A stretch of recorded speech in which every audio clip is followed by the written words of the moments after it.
내가 장모님 부양할 의무는 없어.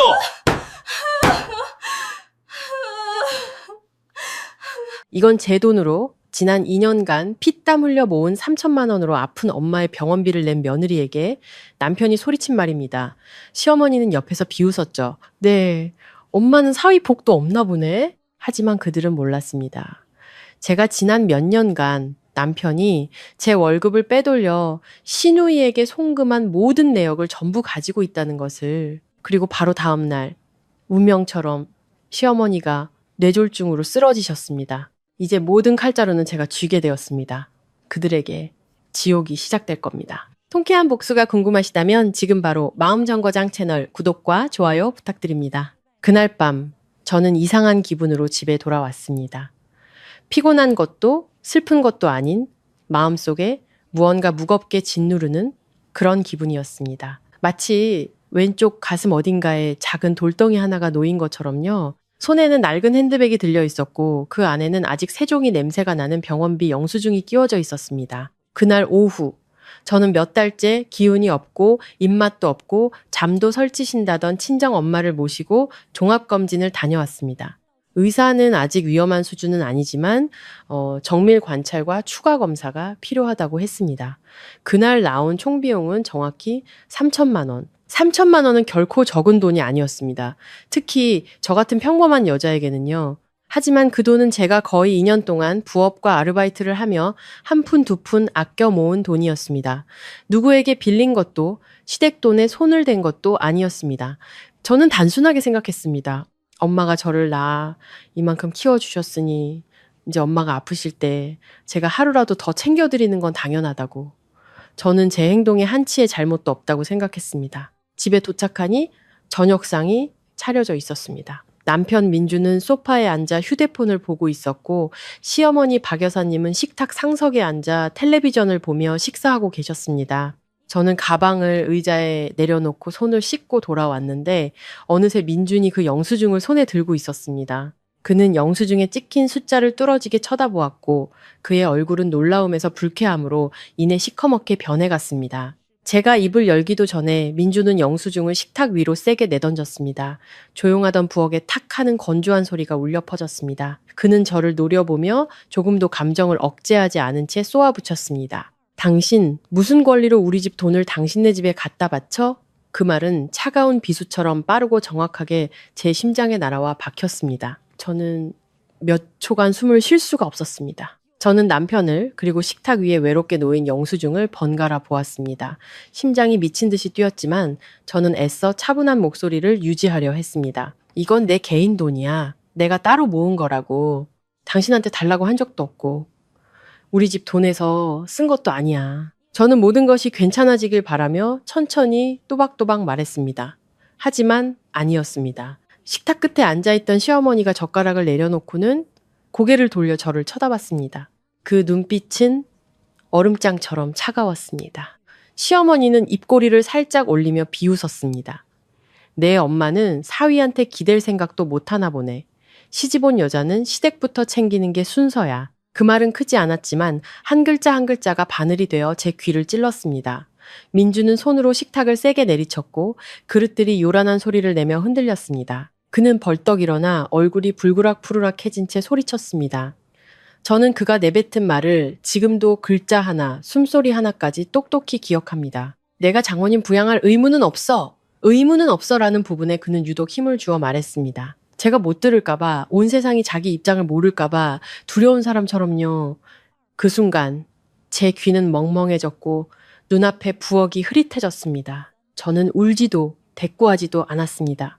그저 그 자리에 가만히 서 있었습니다. 마치 누군가에게 제 자존심을 정면으로 얻어맞은 기분이었습니다. 돈 때문이 아니었습니다. 그 한마디가 제가 이 결혼 생활에서 지키려 했던 모든 것을 단칼에 베어버렸기 때문입니다. 그들 눈에 제 친정 엄마는 그저 짐이었고 그런 엄마를 챙기는 저는 순식간에 죄인이 되어버렸습니다. 저는 조용히 허리를 숙여 영수증을 집어들고 조심스럽게 접어 가방에 넣었습니다. 손은 미세하게 떨렸지만 제 표정은 놀랍도록 평온했습니다. 저는 더 이상 아무 말도 어떤 변명도 하지 않았습니다. 그저 흩어진 서류 몇 장을 정리하고 의자를 제자리에 밀어 넣었습니다. 아무 일도 없었다는 듯이요. 제 머릿속에는 아주 명확한 생각 하나가 떠오르기 시작했습니다. 모호하지도 충동적이지도 않은 생각이었습니다. 내가 스스로 선을 긋지 않으면 다른 사람들은 너무나 쉽게 그 선을 짓밟고 들어온다는 것을 깨달았습니다. 시어머니는 제가 울거나 반항하기를 기다리는 듯 불쾌한 눈으로 저를 쳐다봤지만 저는 그분이 원하는 모습을 보여주지 않았습니다. 민주는 씩씩거리며 다시 자리에 앉았습니다. 그걸로 상황은 끝났습니다. 그날 저녁 식사는 아무도 더 이상 말을 하지 않는 가운데 계속되었습니다. 젓가락과 그릇이 부딪히는 소리만이 건조하고 무겁게 울렸습니다. 그날 밤 저는 벽을 향해 돌아누워 어둠 속에서 눈을 뜬 채 누워 있었습니다. 집에 홀로 계실 친정 엄마를 생각했습니다.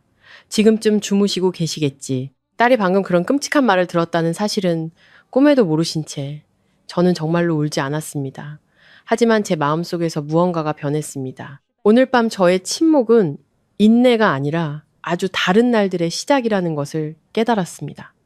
시댁 식구들, 민준부터 시어머니까지 그 누구도 상상하지 못할 그런 날들의 시작을요.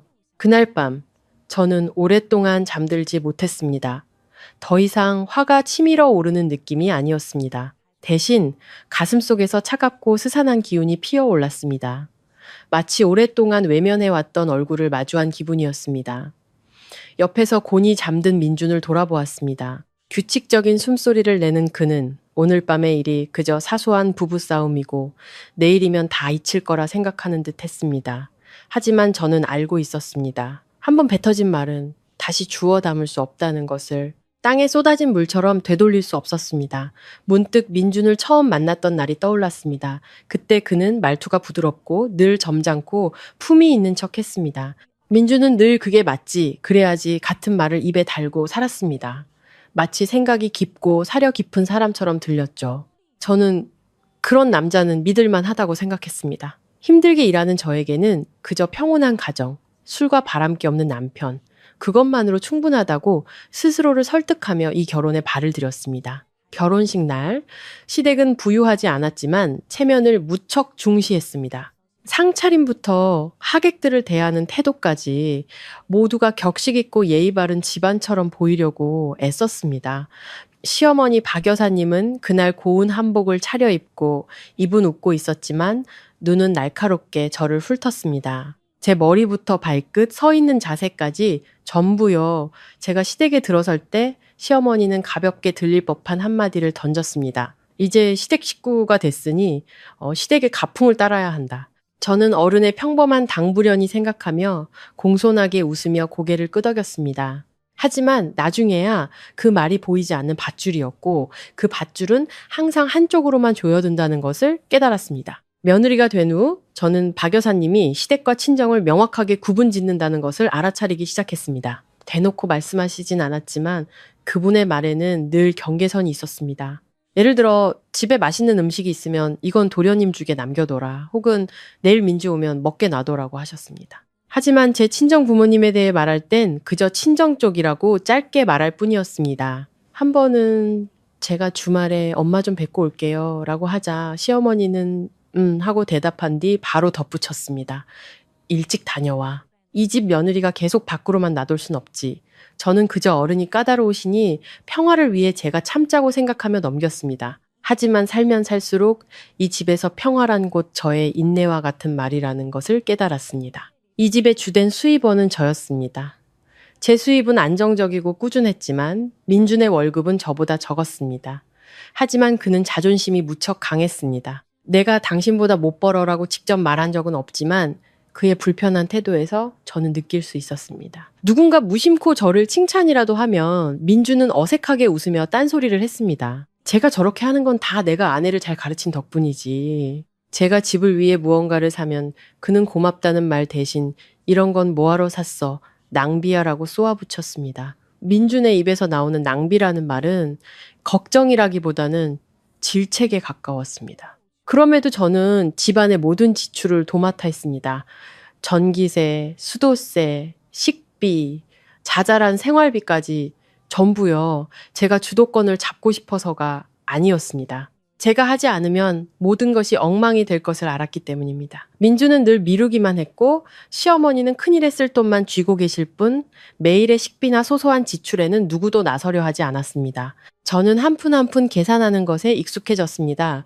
월급이 들어오면 각 항목별로 나누어 머릿속에 기록해 두었지만 생색내거나 불평하지 않았습니다. 부부 사이에 내가 할 수 있는 건 하고 가정이 평화로우면 나도 편안하다고 생각했습니다. 단지 내가 할 수 있는 일이 점점 내가 해야만 하는 일이 되어가고 있었습니다. 친정 부모님께는 소액의 용돈을 드렸습니다. 많이 드리지도 자주 말씀드리지도 못했습니다. 시댁에서 수군거릴까봐, 민준이 또 인상을 쓸까봐, 박 여사님이 또 비꼬는 말을 할까봐 두려웠습니다. 친정엄마께 영양제라도 하나 사드리려 할 때면 제 머릿속에서는 조금만 사자, 들키지 않게 라는 계산이 먼저 앞섰습니다. 우습게 들리겠지만 사실이었습니다. 저는 딸 노릇을 하면서도 마치 도둑질을 하는 기분이었습니다. 친정 엄마는 소박한 분이셨습니다. 평생을 고생하며 사셔서 딸에게 패기치는 것을 극도로 꺼리셨습니다. 제가 전화를 걸면 엄마는 항상 먼저 물으셨습니다. 힘들진 않니? 시댁에서는 잘해주니?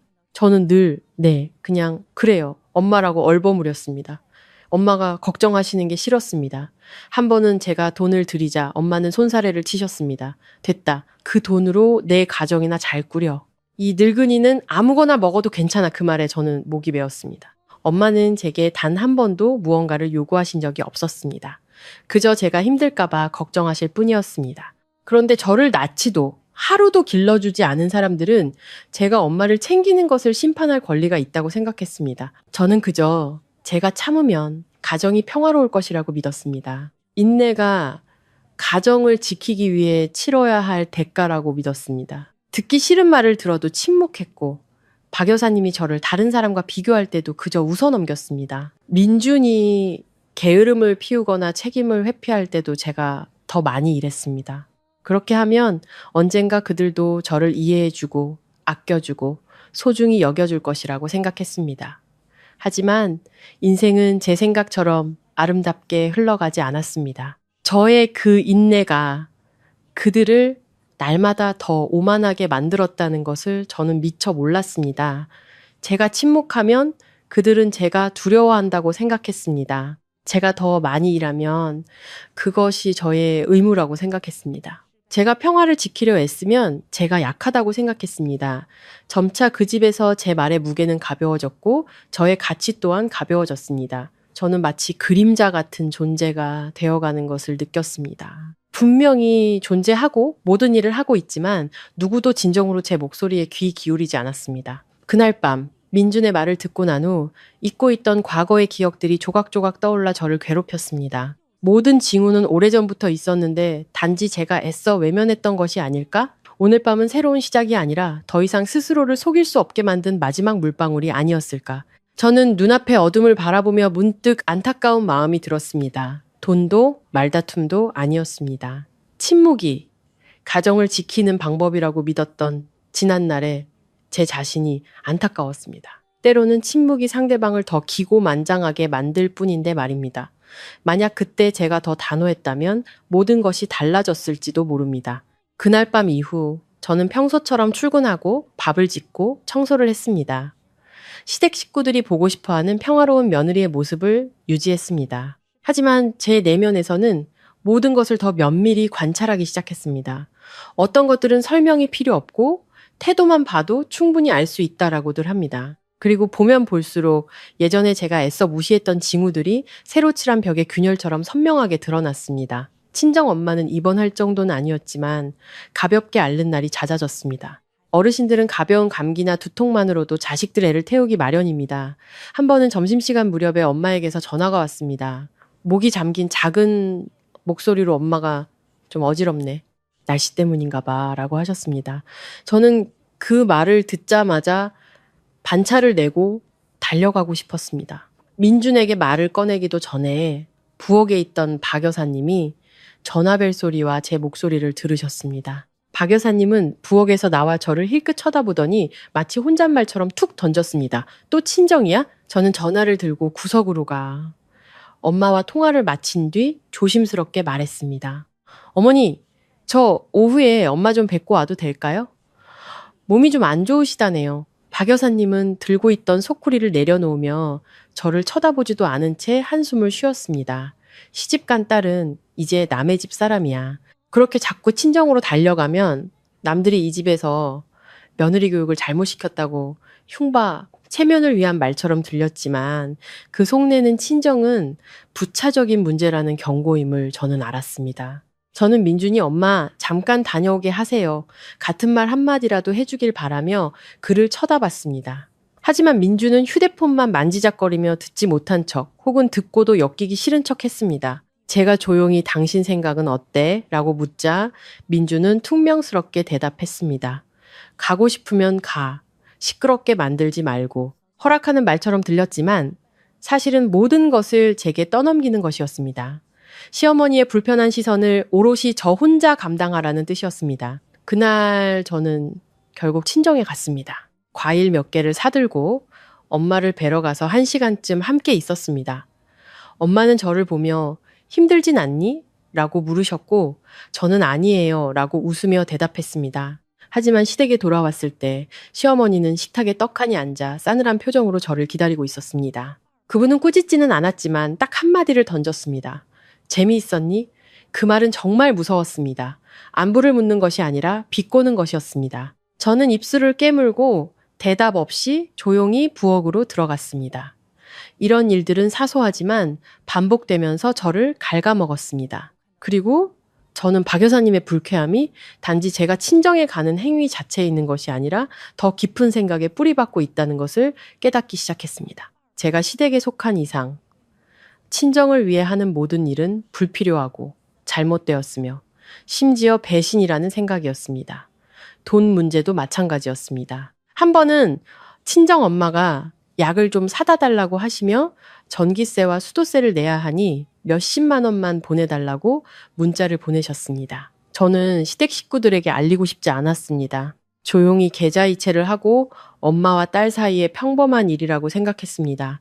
하지만 인생은 제 뜻대로 되지 않았습니다. 그날 민준이 누군가에게 전화를 걸기 위해 제 휴대폰을 들었다가 우연히 이체 알림을 보게 되었습니다. 제가 막 욕실에서 나왔을 때 그의 표정은 이미 굳어 있었습니다. 민준은 제 얼굴 앞에 휴대폰 화면을 들이밀며 낮지만 무거운 목소리로 물었습니다. 이거 누구한테 보낸 거야? 저는 솔직하게 말했습니다. 엄마한테 좀 보냈어. 약 사셔야 한대. 민준은 미간을 찌푸렸습니다. 얼마나 제가 몇십만 원이라고 대답하자 그는 소리치지는 않았지만 소리치는 것보다 더 사람을 불쾌하게 만드는 말투로 말했습니다. 대단하시네. 집에도 쓸 돈이 산더미인데 그렇게 돈을 빼돌리면 나중에 부족하면 누가 책임질 건데 저는 그를 보며 분명히 말하려 애썼습니다.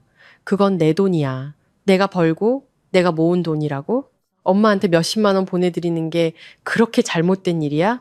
민주는 비웃었습니다. 자꾸 내 돈 하는데 결혼하면 부부 돈이 어딨어. 다 공동재산이지. 그 말은 그럴듯하게 들렸지만 그가 원하는 것이 공유가 아니라 통제라는 것을 저는 알았습니다. 그날 이후로 민주는 제가 쓰는 돈을 낱낱이 간섭하기 시작했습니다.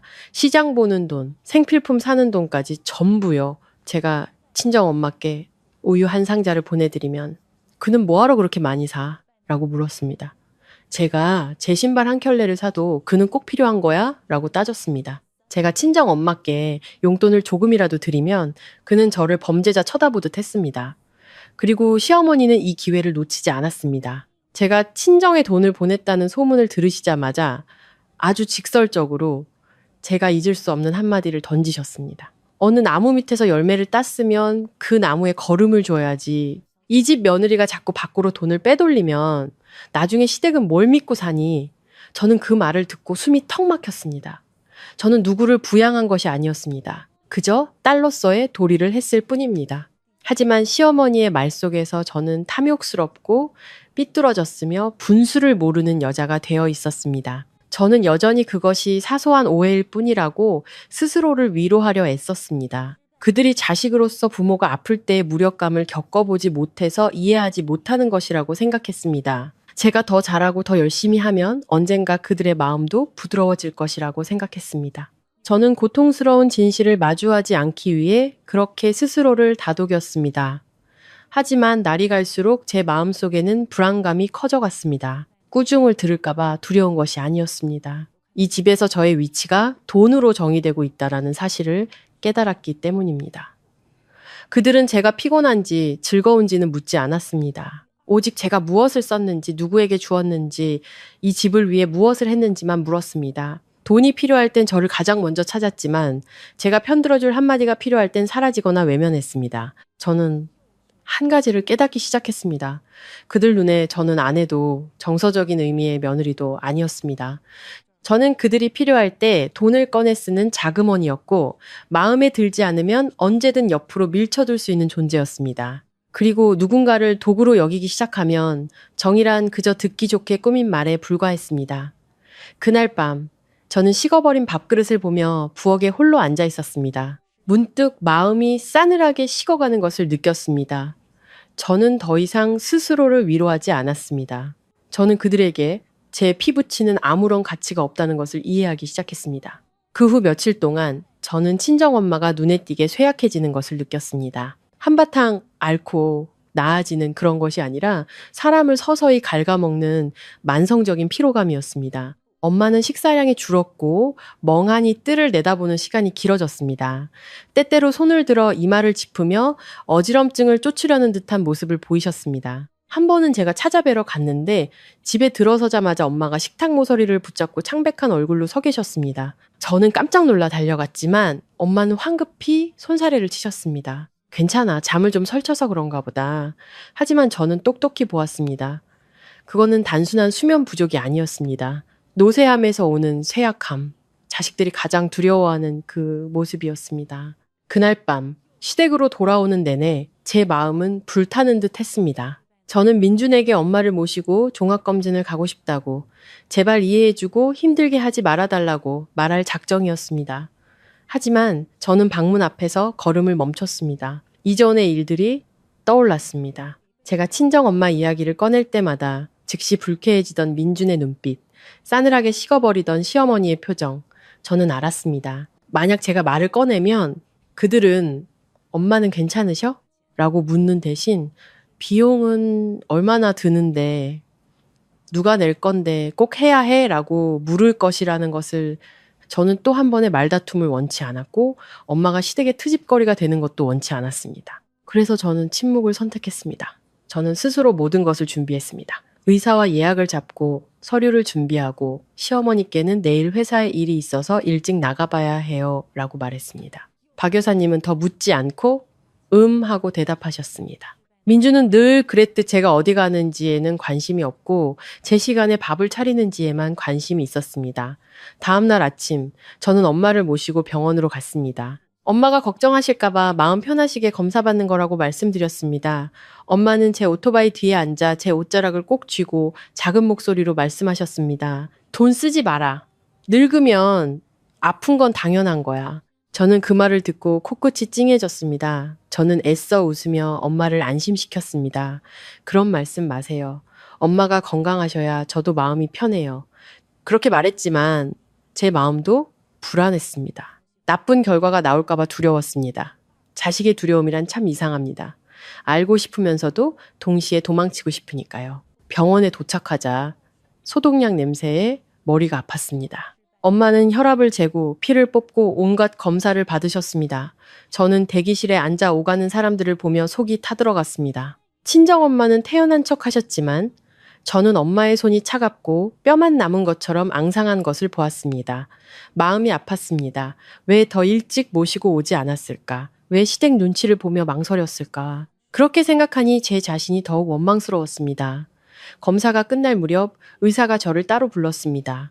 그는 차트를 보며 아주 단호하게 말했습니다. 위협하는 것도 가볍게 여기는 것도 아니었습니다. 의사는 엄마에게 기저질환의 징후가 보이며 면밀히 관찰하지 않으면 합병증이 생기기 쉽다고 했습니다. 몇몇 수치가 좋지 않아 조기 치료가 필요하고 식단 조절과 휴식 그리고 정기적인 검진이 중요하다라고 했습니다. 그는 제 가슴을 철렁하게 만드는 한마디를 덧붙였습니다. 어르신이 갑자기 어지럼증을 느끼고 체중이 빠르게 감소하는 건 절대 가볍게 넘기시면 안 됩니다. 저는 의사 진료실을 나오며 다리가 풀리는 것을 느꼈습니다. 울지는 않았지만 목이 메었습니다. 밖에서 기다리시던 엄마가 저를 보며 물으셨습니다. 어떻게 됐니? 저는 엄마의 손을 잡고 애써 웃으며 말했습니다. 괜찮아요, 엄마. 그냥 좀 더 잘 지켜봐야 한대요. 엄마가 놀라실까봐 차마 사실대로 말할 수 없었습니다. 어르신들은 기저질환이라는 두 글자만 들어도 몇 주간 잠을 설치신다는 것을 알았기 때문입니다. 수납 창고에 가서 저는 총액을 보고 심장이 믿는 줄 알았습니다. 3천만 원. 저는 한참을 서 있었습니다. 카드를 손에 쥐고 머릿속에서는 온갖 생각이 교차했습니다. 이런 순간을 대비해 모아둔 돈이 있었지만 시댁에서 이 금액을 알게 되면 난리가 날 것이라는 것도 알았습니다. 그들은 그 돈을 집안 돈으로 여길 것이고 딸로서의 제 행동을 죄악으로 몰아갈 것이었습니다. 저는 결국 결제했습니다. 더 이상 망설이지 않았습니다. 그 순간 저는 단순하게 생각했습니다. 이분은 내 어머니다? 누구도 내게 불쾌한 눈초리로 어머니에 대한 정을 저울질하라고 강요할 수 없다. 3천만 원은 다시 벌 수 있지만 엄마의 건강은 그럴 수 없다. 엄마를 모시고 돌아오는 길에 엄마는 계속 걱정하셨습니다. 다음부터는 검사 받지 말자. 저는 엄마의 손을 가만히 잡고 단호하게 말씀드렸습니다. 제 말 들으세요, 엄마. 마음 편하려고 검사 받는 거예요. 제가 다 알아서 할 수 있어요. 엄마는 더 이상 아무 말 없이 한숨만 쉬셨습니다. 그 한숨이 어떤 꾸짖음보다 제 마음을 아프게 했습니다. 늦은 오후, 저는 여전히 긴장된 마음으로 시댁에 돌아왔습니다. 영수증을 가방 깊숙이 숨기고 저녁 식사 후에 말하거나 아니면 아예 말하지 않는 게 좋겠다고 생각했습니다. 하지만 저는 시댁 식구들의 눈썰미를 과소평가했습니다. 가방 틈으로 살짝 삐져나온 종이 한 장이 모든 것을 터뜨리기에 충분했습니다. 그리고 그날 밤 제가 목격했던 그대로의 일이 벌어졌습니다. 민주는 영수증을 보고 얼굴이 시커멓게 변했고 박 여사님은 차갑게 비아냥거렸습니다. 민주는 제 면전에 대고 내가 장모님 부양할 의무는 없어라고 선고하듯 소리쳤습니다. 그 순간 저는 그들의 얼굴을 똑똑히 보았습니다. 더 이상 가족이라는 의미의 남편도 시어머니도 아니었습니다. 한 사람은 정보다 돈을 중시했고 다른 한 사람은 정보다 체면을 중시했습니다. 가장 이상했던 거는 이번에는 제가 더 이상 변명하고 싶지 않았다는 점입니다. 이건 내 돈이야. 내가 알아서 한 거야. 누구 돈도 안 썼어 라고 말하고 싶지 않았습니다. 저는 알았습니다.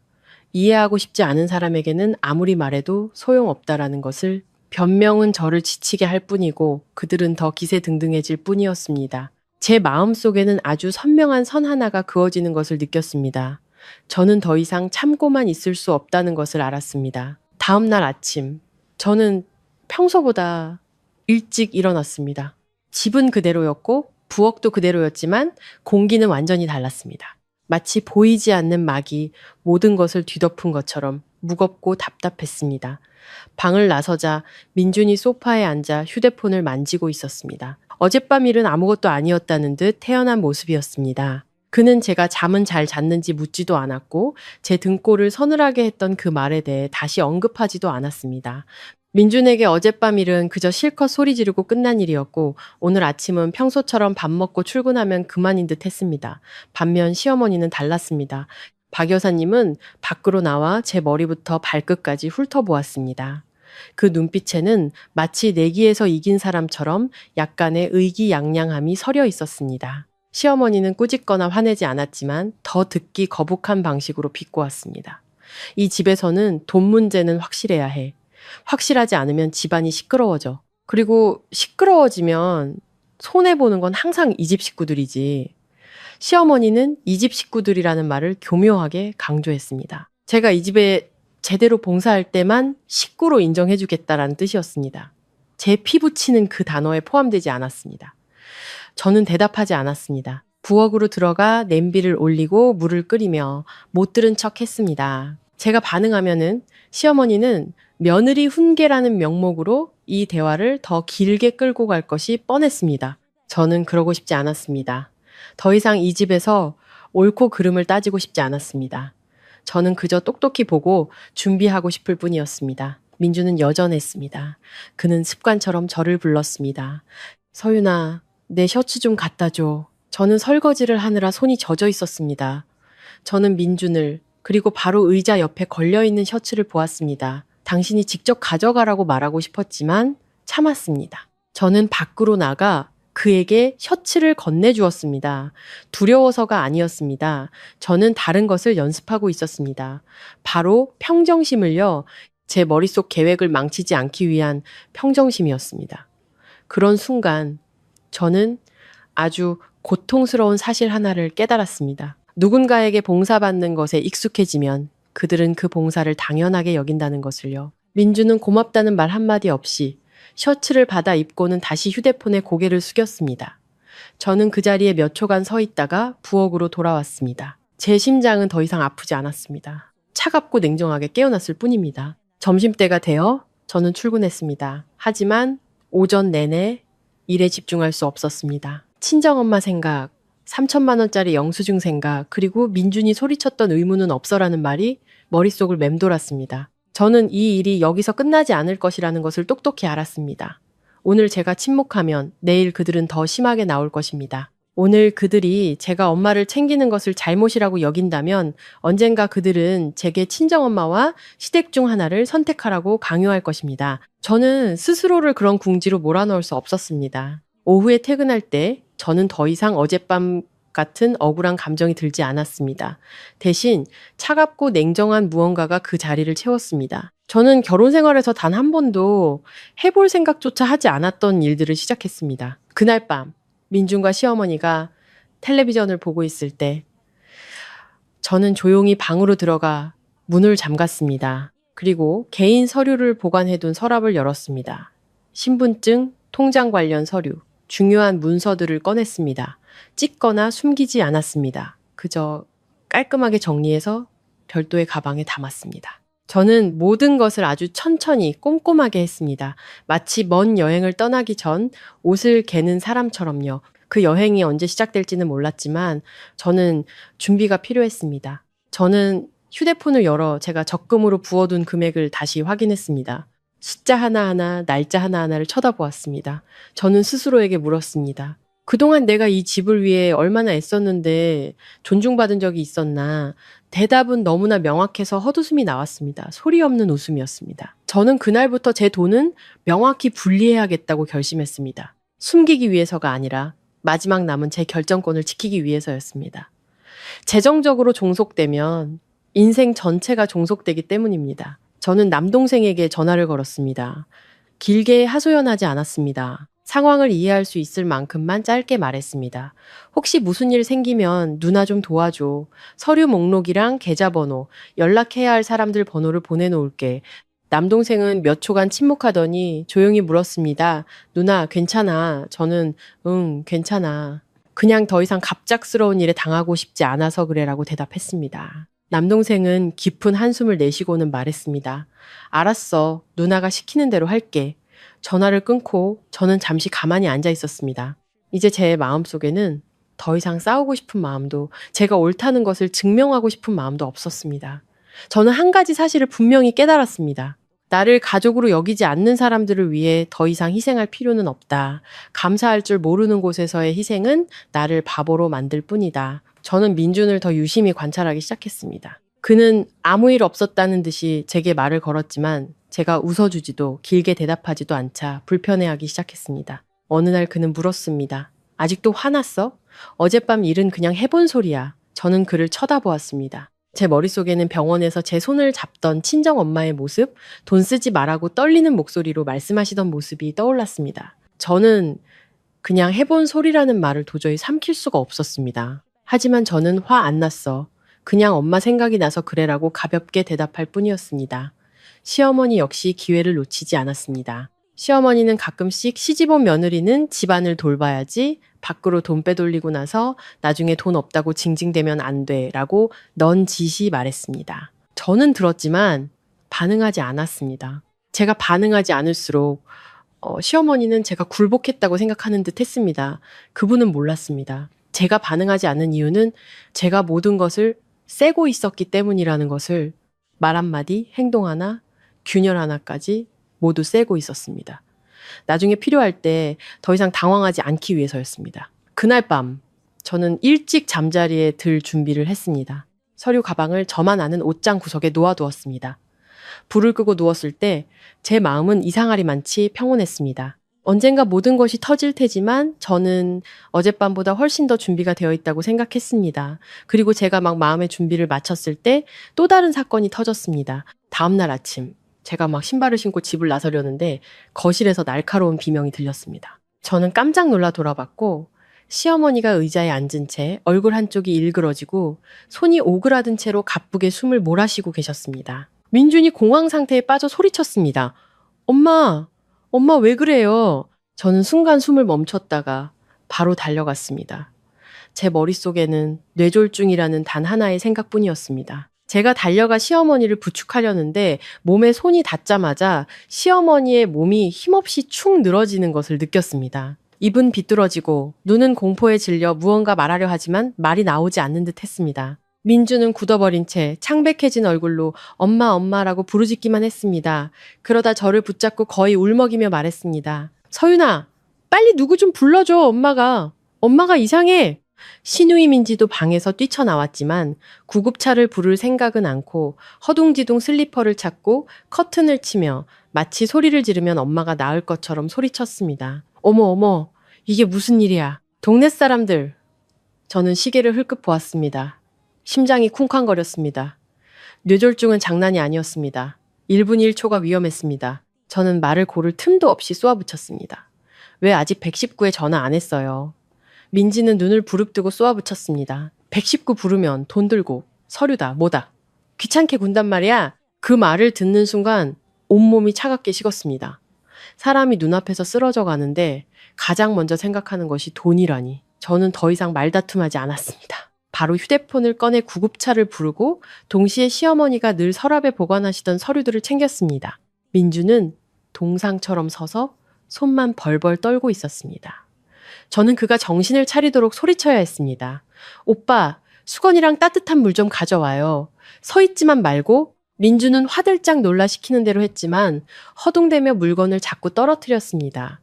그 순간 제 머릿속에는 단 하나의 생각뿐이었습니다. 내가 그들에게 아무리 상처받았다 해도 생명은 생명이다. 내 마음속 분노 때문에 눈앞에서 사람이 쓰러지는 것을 보고만 있을 수는 없다. 구급차가 도착했고 우리는 박 여사님을 차에 태웠습니다. 가는 내내 시어머니는 거친 숨을 몰아쉬었고 손은 여전히 굳어 있었습니다. 저는 바로 옆에 앉아 시어머니의 손을 잡았습니다.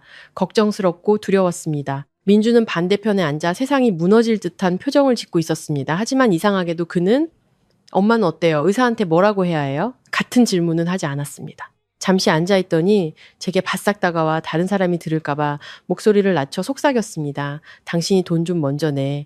내가 지금 돈이 없어. 저는 고개를 돌려 그를 쳐다보았습니다. 마음속에서 씁쓸한 웃음이 터져 나왔습니다. 어젯밤에는 장모님 부양할 의무는 없어라고 소리치던 그가 오늘 아침 가장 먼저 생각한 것은 내 돈이었습니다. 저는 바로 대답하지 않았습니다. 차창 밖으로 스쳐 지나가는 거리를 보며 마음이 가라앉는 것을 느꼈습니다. 어떤 것들은 사람이 가장 당황했을 때 가장 적나라하게 드러나는 법입니다. 그리고 그때 저는 확신했습니다. 민준의 머릿속에 저는 동반자가 아니라 해결사라는 거를요. 민준은 그 말을 하는데 조금 더 부끄러워하지 않았습니다. 너무나 당연하다는 듯이 말했습니다. 마치 제 돈이 자기 집안의 비상금이라도 되는 것처럼요. 병원에 도착하자 의료진이 신속하게 움직였습니다. 그들은 박 여사님을 응급실로 옮겼습니다. 민주는 몇 걸음 따라가다가 직원이 시술을 위한 보증금을 내라고 하자 멈칫했습니다. 그는 저를 빤히 쳐다보았습니다. 더 이상 말이 필요 없었습니다. 그 눈빛이 모든 것을 말해주고 있었습니다. 당신이 먼저 내. 민지도 옆에 서서 창백한 얼굴을 하고 있었지만 입으로는 마치 엄마를 지극히 사랑하는 것처럼 말했습니다. 언니, 먼저 내줘요. 사람 살리는 게 중요하잖아요. 저는 그 말을 듣고 헛웃음이 나왔습니다. 사람을 살리는 것은 맞지만 그렇다고 모든 책임을 다른 사람에게 떠넘겨서는 안 되는 것이었습니다. 저는 심호흡을 했습니다. 지금이야말로 냉정해야 할 때라고 생각했습니다. 만약 제가 여기서 무너지면 그들은 이것을 당연하게 여길 것입니다. 저는 크지 않지만 단호한 목소리로 분명히 말했습니다. 돈은 제가 낼 수 있어요. 하지만 모든 건 명확하게 해야 해요. 민주는 미간을 찌푸리며 불쾌해했습니다. 지금 명확하고 말고 할 게 어디 있어. 엄마가 응급 상황이잖아. 저는 그의 눈을 똑바로 쳐다보았습니다. 응급 상황이니까 더더욱 확실히 해야죠. 누가 서명하고 누가 보호자 이름으로 올리고 누가 책임질 건지. 어머니는 오빠 어머니잖아요. 그 말을 들은 민지는 마치 아픈 곳을 찔린 듯 얼굴을 찡그렸습니다. 언니, 꼭 그렇게 남처럼 말해야 해요? 언니는 며느리 아니에요? 저는 짧게 대답했습니다. 며느리라고 해서 아들 대신 서명해야 할 의무는 없어요. 복도의 공기가 갑자기 팽팽하게 당겨졌습니다. 민주는 두려움과 분노, 그리고 상처받은 자존심이 뒤섞인 채 그 자리에 서 있었습니다. 민지는 계속해서 눈을 굴렸습니다. 다른 사람들이 들으면 제가 계산적인 사람처럼 보이게 만들 말을 찾고 있는 듯 했습니다. 저는 더 이상 신경 쓰지 않았습니다. 저는 그저 제 할 일을 했습니다. 보증금을 내고 영수증을 받고 나중에 누구도 딴소리하지 못하도록 모든 항목을 꼼꼼히 확인했습니다. 박 여사님이 응급실 안쪽으로 옮겨지고 문이 닫혔습니다. 우리는 복도에서 기다렸습니다. 소독약 냄새가 코를 찔렀고 하얀 형광등 불빛이 차갑게 느껴졌습니다. 민주는 안절부절 못하며 왔다 갔다 했습니다. 입으로는 하늘에 기도했지만 손에는 휴대폰을 꽉 쥐고 있었습니다. 마치 누가 돈 문제로 전화할까봐 두려운 사람처럼요. 민지는 의자에 주저앉아 눈시울을 붉혔지만 저는 알 수 있었습니다. 그녀는 온전히 엄마를 걱정해서 우는 것이 아니었습니다. 돈이 들까봐, 이 상황이 길어질까봐, 자신이 누리던 것들을 포기해야 할까봐 두려워서 우는 것이었습니다. 저는 벽에 기댄 채 마음이 복잡했습니다. 기쁘지도 통쾌하지도 않았습니다. 그저 깊은 슬픔이 밀려왔습니다. 이런 상황이야말로 가족이 서로에게 의지해야 할 때인데 저는 마치 계산대 앞에 서 있는 기분이었습니다. 바로 그때 민지가 민준을 복도 구석으로 끌고 가는 소리가 들렸습니다. 아무도 못 들을 거라고 생각하고 작게 말했지만 조용한 복도에서는 모든 소리가 울려 퍼졌습니다. 민지의 목소리는 소름 끼치도록 차갑고 날카로웠습니다. 오빠, 다른 방법을 생각해봐. 엄마가 저렇게 오래 누워 계시면 돈이 얼마나 들겠어. 우리가 어떻게 감당해? 민주는 침묵 속에서 거친 숨을 내쉬더니 짧게 한마디를 던졌습니다. 알아. 저는 그들 바로 뒤, 몇 걸음 떨어진 곳에 서 있었습니다. 엿들으려 한 것이 아니었습니다. 그저 우연히 들었을 뿐입니다. 그리고 그 말은 망치처럼 제 머리를 내리쳤습니다. 저는 처음으로 아주 명확하게 깨달았습니다. 그들은 시어머니가 쇠약해지는 것을 두려워하는 것이 아니었습니다. 고통받는 것을, 마비가 오는 것을 두려워하는 것이 아니었습니다. 그들을 가장 공포에 떨게 한 것은 돈이었습니다. 그들은 책임의 대가를 치르는 것을 두려워했습니다. 그들은 항상 제게 떠넘길 수 있다고 생각했던 그 짐을 이제 자신들이 져야 할까봐 두려워했습니다. 저는 굳게 닫힌 응급실 문을 바라보았습니다. 제 마음속에는 한 생명에 대한 걱정과 함께 또 다른 감정이 차갑고 선명하게 솟아올랐습니다. 오늘 내가 선을 긋지 않으면 내일도 그리고 앞으로도 계속 나는 모든 것을 대신 짊어지고도 계산적이라는 비난까지 받게 될 것이다. 저는 손안에 영수증을 꽉 쥐었습니다. 얇은 종이가 살을 파고드는 것 같았습니다. 저는 다짐했습니다. 모든 것이 이전과는 달라질 것이라고. 응급실 문은 여전히 굳게 닫혀 있었습니다. 저는 벽에 기댄 채 영수증을 꽉 쥐고 있었습니다. 마음은 불안했지만 정신은 그 어느 때보다 또렷했습니다. 잠시 후 의사가 나왔습니다. 그는 마스크를 내리며 다급하지만 분명한 목소리로 말했습니다. 환자분께서 뇌졸중으로 즉시 시술이 필요합니다. 지체되면 반신마비의 위험이 매우 높습니다. 가족분들은 마음의 준비를 하시고 바로 수속을 밟아주십시오. 민주는 그 말을 듣고 얼굴에서 핏기가 싹 가셨습니다. 하지만 그가 가장 먼저 물어본 거는 어머니는 어떠세요가 아니었습니다. 선생님, 비용은 대략 얼마나 나올까요? 그 질문은 너무나 빨리 튀어나와 저는 씁쓸한 표정을 감출 수가 없었습니다. 의사는 예상 비용을 알려주고 시술을 위해 보증금을 내야 한다고 말했습니다. 민주는 저를 돌아보았습니다. 그의 눈빛에는 간절한 기대가 담겨 있었습니다. 민지 역시 저를 쳐다봤지만 그것은 제가 어떻게 반응할지 저울질하는 듯한 탐색의 눈빛이었습니다. 저는 깊은 숨을 들이쉬고 카드를 꺼냈지만 직원에게 분명히 말했습니다. 보호자는 아들인 민준 씨 이름으로 서류 처리해 주세요. 동의서에 서명하고 책임지는 사람도 저분입니다. 직원은 고개를 끄덕이며 서류를 민준에게 내밀었습니다. 민준은 마치 뜨거운 것에 댄 것처럼 반걸음 뒤로 물러섰습니다. 그는 어색하게 웃으며 제게 작게 말했습니다. 당신이 해. 당신이 이런 거 더 잘 알잖아. 그리고 당신 이름으로 하는 게 편하고. 저는 그의 얼굴을 똑바로 쳐다보았습니다. 편하다는 말, 참 익숙했습니다. 그것은 책임을 다른 사람에게 떠넘기는 것을 합리화할 때 쓰는 말과 똑같았습니다. 저는 목소리를 높이지 않았지만 한 글자 한 글자 힘주어 말했습니다. 어젯밤 당신은 내 어머니에 대한 의무가 없다고 했어요. 그렇다면 오늘 나는 당신 어머니를 위해 서명할 의무가 더더욱 없어요. 그 말을 마쳤을 때 저는 민준이 병원 복도 한가운데서 뺨을 맞은 것처럼 굳어지는 것을 보았습니다. 민지는 즉시 전략을 바꾸었습니다. 그녀는 입술을 깨물고 금방이라도 터질 듯 눈물을 글썽이며 교묘하게 흐느꼈습니다. 언니, 지금 자존심 세울 때예요? 엄마가 저 안에 누워 계시는데 언니는 엄마가 정말 마비되길 바라요?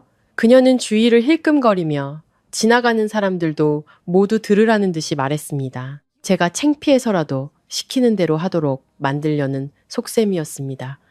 저는 그녀를 보며 마음이 차갑게 식었습니다. 이런 울음은 엄마를 걱정해서 우는 것이 아니라 상대를 압박하기 위한 울음이었습니다. 저는 말다툼하지 않았습니다. 그저 의료진에게 고개를 돌려 말했습니다. 절차대로 처리해 주세요. 저분 어머니시니 저분이 서명하는 게 맞습니다. 그러고 나서 직원에게 카드를 건네 결제는 했지만 책임자란 애는 절대로 서명하지 않았습니다. 저는 사람을 구하는 것은 필요한 일이지만 대신 서명하고 대신 이름을 올리고 대신 책임지는 것은 아주 깊은 함정으로 들어가는 문을 여는 것이라고 생각했습니다. 직원이 서류를 처리하는 동안 저는 민지가 몇 걸음 떨어진 곳에서 휴대폰을 계속 만지고 있는 것을 보았습니다. 그녀는 아주 빠르게 문자를 보내면서 저를 감시하듯 힐끔거렸습니다. 가끔 멈춰서서 민준을 쳐다보며 무언가 신호를 보내는 듯 했습니다. 저는 무언가 꾸미고 있다는 낌새를 느꼈습니다. 이런 상황에서는 보통 환자 걱정만 하기 마련인데 민지는 휴대폰에 더 집중하고 있었습니다. 바로 그때 복도 끝에서 급한 발걸음 소리가 들렸습니다. 중년의 한 여성이 허둥지둥 다가왔지만 그 눈빛은 날카로웠습니다. 그녀는 똑바로 우리 쪽으로 걸어왔습니다. 저는 그녀가 시댁 쪽 친척이라는 것을 알아봤습니다. 늘 무슨 일이 터지면 정확한 타이밍에 나타나 도덕적인 훈계를 늘어놓는 그런 분이었습니다. 그녀는 시어머니의 안부를 묻기도 전에 마치 연습이라도 한 듯한 한마디를 던졌습니다. 얘기 들으니 새언니가 돈이 좀 있다던데 시어머니가 아픈데도 그렇게 계산적으로 군다면서? 그 말은 복도에 울려 퍼졌고 주변에 있던 몇몇 사람들이 고개를 돌려 저를 쳐다봤습니다. 심장이 쿵쾅거렸습니다. 저는 이것이 우연이 아니라 여론을 이용한 압박 작전이라는 것을 즉시 깨달았습니다. 그들은 저를 불효막심한 며느리로 만들어 창피해서라도 모든 돈을 내게 만들려는 것이었습니다. 그리고 나중에 무슨 일이 생기면 모든 책임을 제게 떠넘기려는 속셈이었습니다. 저는 민준을 보았습니다. 그는 놀라지도 분개하지도 않고 그저 가만히 서 있었습니다.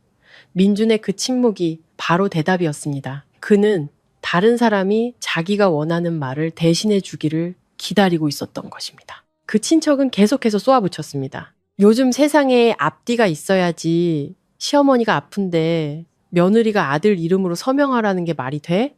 그게 책임 떠넘기는 거랑 뭐가 달라? 저는 그 말을 듣고 실소가 터져 나올 뻔했습니다. 씁쓸한 웃음이었습니다. 그들은 제가 책임을 회피한다고 말했지만 정작 가장 먼저 구급차를 부르고 서류를 챙기고 카드를 들고 결제한 사람은 바로 저였습니다. 제가 입을 열려던 순간 민준이 저를 계단 구석으로 끌고 갔습니다. 그의 얼굴은 붉게 달아올랐고 자존심에 상처를 입은 듯 눈이 번뜩였습니다. 그는 이를 악물고 한 글자 한 글자 힘주어 말했습니다. 친척들 앞에서 나 망신 주지 마. 그냥 당신이 다 처리해. 덕 쌓는 셈 치라고. 저는 민준을 오랫동안 쳐다보았습니다. 그 순간 그는 더 이상 제 남편으로 보이지 않았습니다. 어머니가 마비될까봐 걱정하는 것보다 여론을 더 두려워하고 도리를 잃는 것보다 체면을 잃는 것을 더 두려워하는 한 남자가 보일 뿐이었습니다. 저는 차갑지만 차분한 목소리로 천천히 대답했습니다. 덕은 다른 사람 돈으로 쌓는 게 아니에요. 특히 어젯밤 당신에게 모욕당한 사람의 돈으로는요. 민준은 굳어버렸습니다. 그의 관자놀이 혈관이 툭툭 튀었습니다. 그는 무언가 더 말하려 했지만 병원이고 다른 사람들이 보는 앞이라 애써 말을 삼켰습니다. 여전히 점잖은 척하는 껍데기를 지키고 싶었던 것입니다. 저는 다시 창구로 돌아가 영수증을 받았습니다. 꼼꼼히 확인하던 그때 제 등골을 서늘하게 만드는 한 줄의 글씨가 눈에 들어왔습니다. 보증금 영수증의 납부자란에 제 이름이 적혀 있었고 심지어 그 뒤에는 아내라고 쓰여 있었습니다. 저는 그렇게 말한 적도 서명한 적도 없는데 말입니다.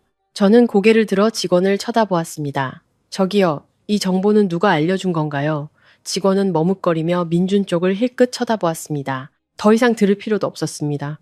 저는 깨달았습니다. 그들은 처음부터 저를 엮어 모든 서류에 제 이름이 들어가게 하려 했던 것입니다. 나중에 분쟁이 생기거나 돈 문제가 불거지거나 저를 비난해야 할 때 이 서류 뭉치를 내밀며 이 사람이 자발적으로 서명하고 모든 걸 책임지겠다고 했어요 라고 말하기 위해서였습니다. 아주 단순하지만 저를 재정적 책임자이자 나쁜 평판과 여론의 희생양으로 만들기에 충분한 함정이었습니다. 저는 영수증을 손에 쥔 채 분노와 공포를 동시에 느꼈습니다. 시어머니가 응급실에 계신 그 와중에도 그들은 저를 올가미에 묶을 방법을 생각하고 있었던 것입니다. 저는 응급실 문을 그리고 그 근처에 서 있는 민준과 민지를 번갈아 보았습니다.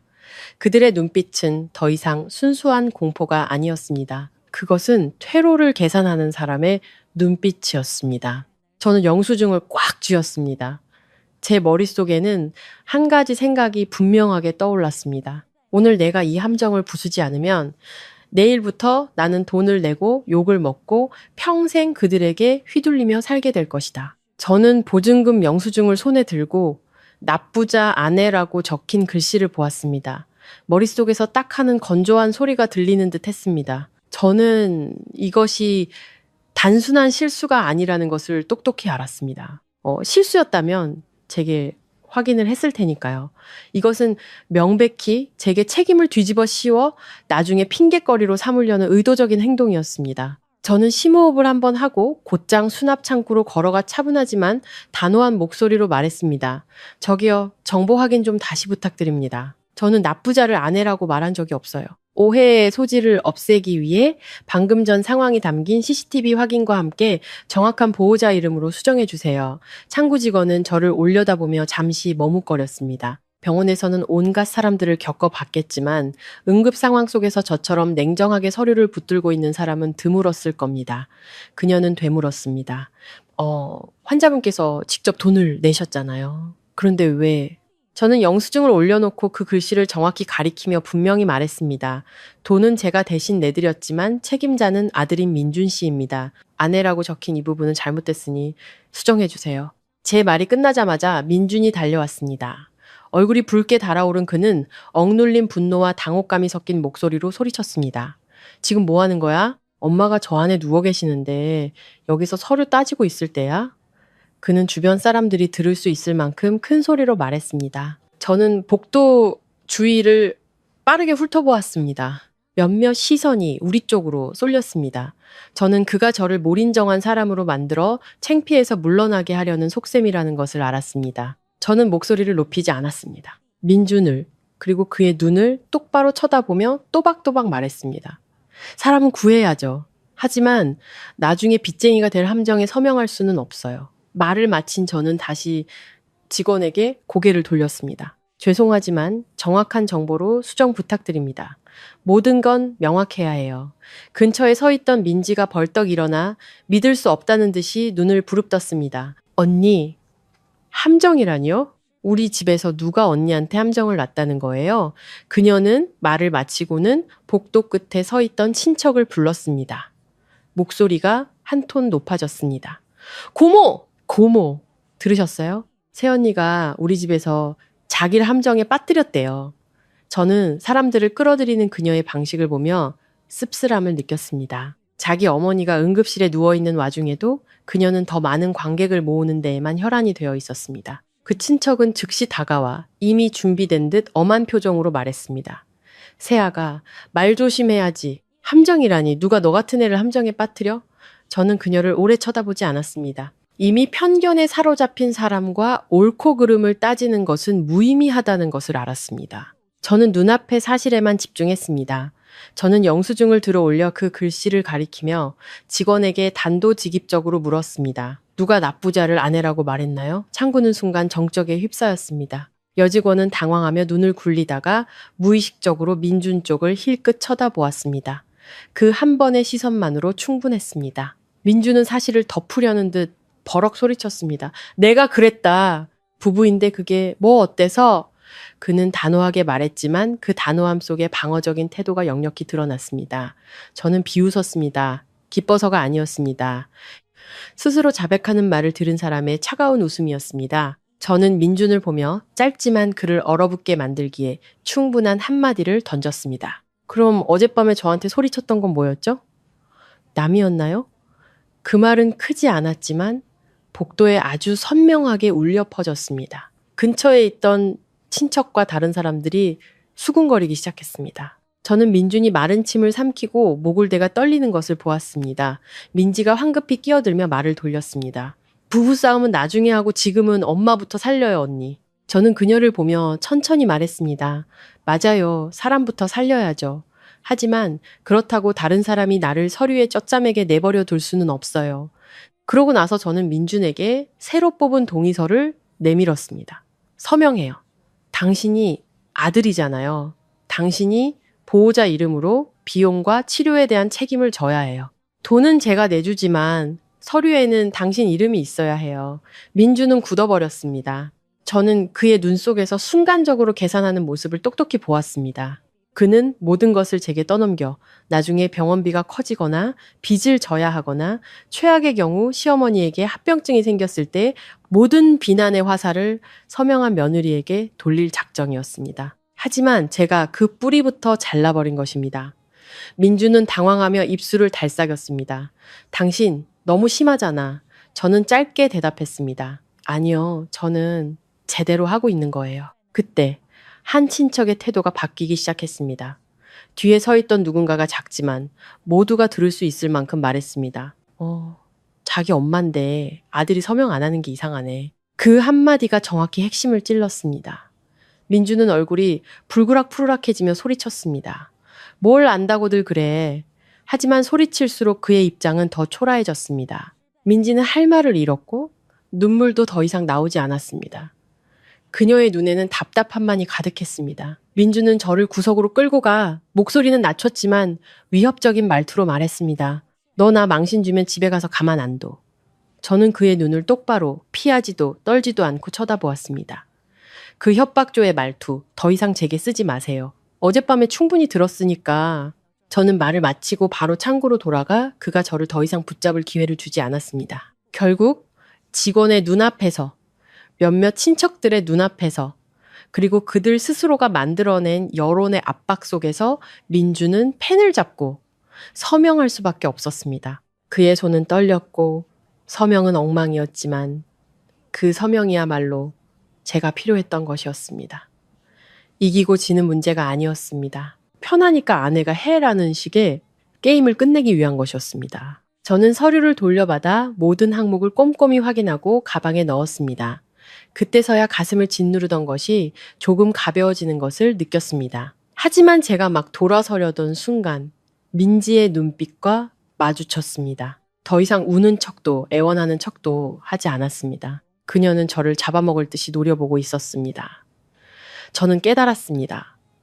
이 순간부터 그들은 저를 가만두지 않을 것이라는 것을. 다른 사람을 의지처로 삼는데 익숙한 사람들은 그 의지처를 잃게 되면 아주 빠르고 잔인한 복수자로 변하기 때문입니다. 저는 응급실 문 앞에 서서 안에서 들려오는 기계음을 들었습니다. 통쾌한 마음은 들지 않았습니다. 저는 한 가지 사실을 분명히 깨달았을 뿐입니다. 오늘 내가 한번 선을 지켰다면 내일은 계속해서 지켜야만 한다. 왜냐하면 그들은 이제 저를 분수를 아는 며느리가 아니라 적으로 여기기 시작했기 때문이다. 민준이 서명을 마친 후 병원에서의 소동은 일단락되었습니다. 의사들의 신속한 조치 덕분에 시어머니는 위험한 고비를 넘겼고 일반 병실로 옮겨졌습니다. 의식은 오락가락했고 얼굴 반쪽은 여전히 일그러져 있었으며 팔다리에 힘이 빠져 제대로 된 문장을 말하지 못했습니다. 의사는 뇌졸중은 한 번으로 끝나는 것이 아니며 지속적인 관찰과 장기적인 약물 치료, 식단 조절이 필요하고 무엇보다 간병하는 가족의 정신 상태가 안정적이어야 한다고 신신당부했습니다. 저는 그 말을 들으며 마음이 무거워졌습니다. 간병의 책임감 때문이 아니었습니다. 제 옆에 서 있는 이 사람들이 얼마나 정성껏 돌볼지를 고민하는 것이 아니라 얼마나 돈이 들지를 계산하고 있다는 것을 알았기 때문입니다. 병실을 나와 민주는 복도에서 제 옆에 나란히 섰습니다. 조금 전까지만 해도 으르렁대며 협박하던 그는 갑자기 아주 어색하고 가식적으로 부드러운 목소리로 변했습니다. 그는 헛기침을 한번 하더니 마치 큰 인심이라도 쓰는 듯 말했습니다. 아까는 내가 좀 흥분했어. 마음에 담아두지 마. 저는 대답하지 않았습니다. 그저 그를 한번 쳐다봤을 뿐입니다. 그 시선은 도전이 아니라 조용한 경고였습니다. 한번 뱉은 말은 흥분했다는 두 글자로 지울 수 없다는 저의 침묵은 민준을 불편하게 만들었습니다. 저는 그가 괜찮아 같은 대답을 듣고 싶어 한다는 것을 느낄 수 있었습니다. 그래야만 모든 상황이 여전히 자신의 통제하에 있다고 안심할 수 있을 테니까요. 하지만 저는 그가 원하는 것을 주지 않았습니다. 저는 더 이상 상황을 무마하는 사람이 되고 싶지 않았습니다. 민주는 몇 걸음 걷더니 짜증이 났는지 언성을 높였습니다. 왜 아무 말도 안 해? 일을 더 크게 만들고 싶어? 저는 여전히 대답 없이 평정심을 유지하며 걸었습니다. 제 마음속에는 한 가지 생각뿐이었습니다. 사람은 상대방의 감정을 더 이상 통제할 수 없을 때 가장 큰 두려움을 느낀다. 그날 오후 우리는 시어머니를 일단 집으로 모셨습니다. 집에서 안정을 취하며 정기적으로 통원 치료를 받으라는 지시에 따랐습니다. 저는 가고 싶지 않았지만 만약 이 순간 제가 외면하면 그들은 이것을 빌미로 친척들 앞에서 저를 무정한 사람으로 만들 것이라는 것을 알았습니다. 저는 두려워서가 아니라 다음 싸움은 병원이 아닌 사람들의 입과 바로 이 집안에서 벌어질 것이라는 것을 알았기에 함께 갔습니다. 집에 도착하자마자 저는 안에서 수군거리는 소리를 들었습니다. 저는 걸음을 멈췄습니다. 시댁 쪽 친척 몇몇이 이미 거실을 가득 채우고 앉아 있었습니다. 마치 이 순간을 기다렸다는 듯이 병문안을 왔지만 실상은 저를 심판하기 위해 모인 것이었습니다. 저는 슥 훑어보는 것만으로도 진심으로 시어머니를 걱정해서 온 사람은 아무도 없다는 것을 알 수 있었습니다. 그들은 누가 돈을 낼 것인지, 그리고 제가 결국 고개를 숙이는지를 보러 온 것이었습니다. 시댁 고모 한 분이 제 머리부터 발끝까지 훑어보며 입은 웃고 있었지만 눈은 차갑게 말했습니다. 그분은 마치 훈계하듯 먼저 입을 열었습니다. 며느리가 서류 문제로 회계사처럼 군이 이 집안이 시끄러울 수밖에. 그 말이 끝나자 몇몇이 고개를 끄덕였습니다. 저는 그 말을 듣고 헛웃음이 나왔습니다. 사람들은 서류를 명확히 하는 거는 집안의 분란으로 여기면서 며느리에게 모든 책임을 떠넘기는 거는 가풍으로 여겼습니다. 민주는 의자에 앉아 희생자인 척 한숨을 쉬며 온 방에 들릴 만큼 큰 소리로 투덜거렸습니다. 저도 힘들어요, 고모. 엄마는 아프고 저는 뛰어다니는데 제 아내가 돈 문제에 너무 깐깐해서요. 그는 말을 마치고 저를 힐끗 쳐다보았습니다. 어떠냐? 내가 여론을 내 편으로 만들고 있다는 듯한 책망과 경고의 눈빛이었습니다. 민지는 옆에 바싹 붙어 앉아 얼굴은 붉었지만 그것은 울어서가 아니라 분해서 붉어진 것이었습니다. 그녀는 아주 빠르게 기름을 부었습니다. 목소리는 꿀처럼 달콤했지만 그 속은 독으로 가득했습니다. 언니는 엄마 모시는 게 싫은 거예요. 정말 엄마를 걱정하는 사람이 병원에서 그런 짓을 하겠어요? 그 몇 마디는 친척들의 편견이라는 불에 기름을 붓는 것과 같았습니다. 저는 몇몇 사람들이 저를 은혜도 모르는 인간처럼 쳐다보기 시작하는 것을 똑똑히 보았습니다. 저는 그들이 도리를 무기 삼아 저를 공격하고 있다는 것을 알았습니다. 진짜 도리가 아니라 자신들의 뜻대로 다른 사람을 조종하기 위해 재단된 도리. 그들은 제가 자발적으로 모든 비용을 감당하고 나중에 돈이 한 푼이라도 늦어지면 인색하다고 비난할 권리까지 쥐고 싶어 했습니다. 많은 여성들이 빠져드는 바로 그 함정이었습니다. 한번 빠지면 발버둥 칠수록 대든다는 말을 듣게 되는, 저는 반박하지 않았습니다. 제가 구급차를 불렀고 돈을 냈고 서류 처리를 했다는 생색도 내지 않았습니다. 저는 그들의 기만적인 게임을 단번에 차단할 수 있는 한마디를 던졌을 뿐입니다. 낳아주신 분이 먼저 책임지는 게 순서입니다. 저는 제 몫만 할 뿐입니다. 방아는 순간 정적에 휩싸였습니다. 누군가 반박하려 입을 열었지만 그 말이 너무나 당연하고 단순해서 반박할 거리를 찾지 못했습니다. 그 고모가 미간을 찌푸렸습니다. 그 말은 시어머니를 내버려 두겠다는 거니? 저는 똑바로 쳐다보며 여전히 차분한 목소리로 말했습니다. 내버려 두지 않을 겁니다. 제 능력 안에서 도울 겁니다. 하지만 대신 이름을 올리고, 대신 책임지고, 대신 짊어져서 나중에 일이 터졌을 때 저 혼자 죄인이 되는 일은 하지 않겠습니다. 그 말을 듣자 민준이 의자를 내리쳤습니다. 말은 번지르르하게 하네! 집안에 일이 터졌는데 자꾸 서류 타령이나 하고 당신 같은 사람이랑 누가 살아?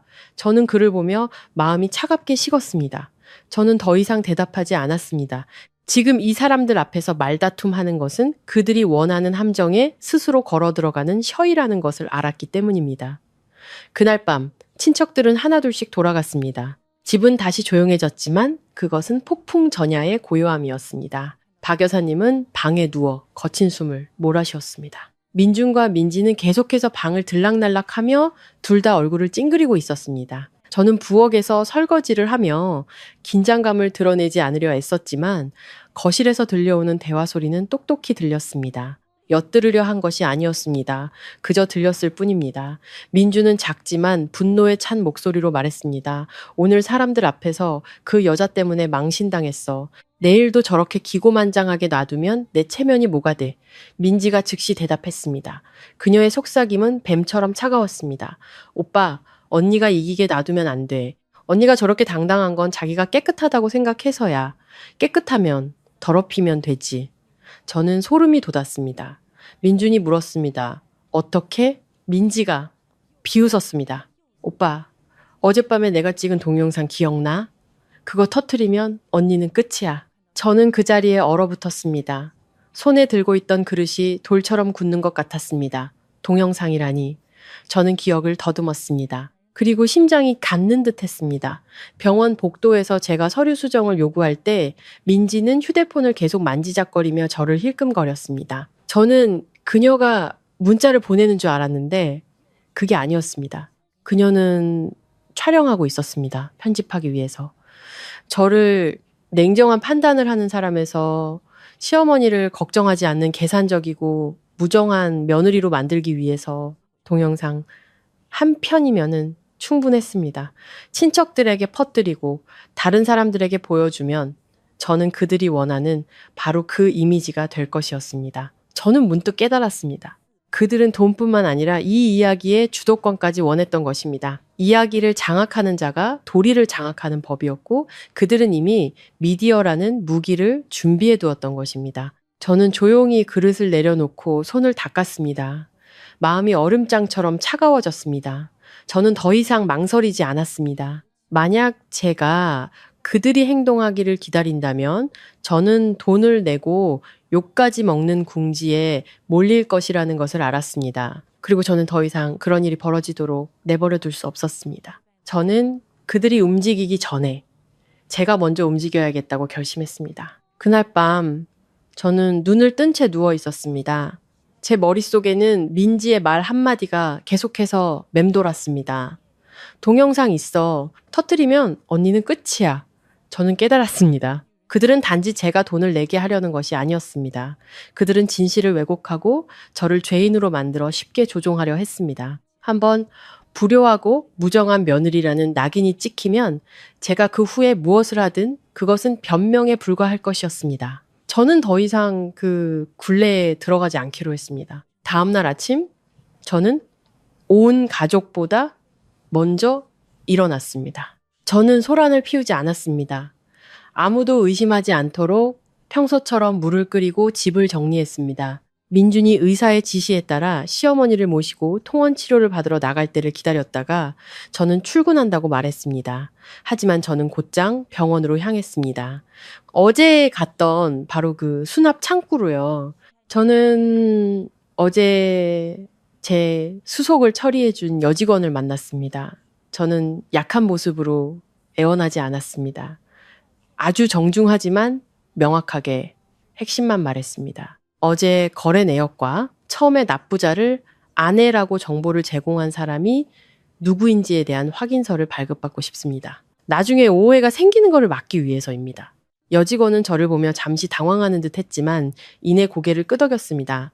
그녀는 거래 내역과 함께 보호자 정보가 수정되었다는 확인서를 출력해 주었습니다. 저는 그 서류를 손에 쥐었습니다. 마치 갑옷 한 조각을 얻은 기분이었습니다. 누군가를 공격하기 위해서가 아니라 누군가의 비겁한 공격으로부터 저를 지키기 위해서였습니다. 병원을 나와 저는 법률 및 인사 관련 일을 하는 오랜 친구에게 전화를 걸었습니다. 길게 설명하지 않고 상황을 간결하게 말했습니다. 시댁에서 서류를 조작하려는 정황이 있고 동영상으로 나를 비방하려 해.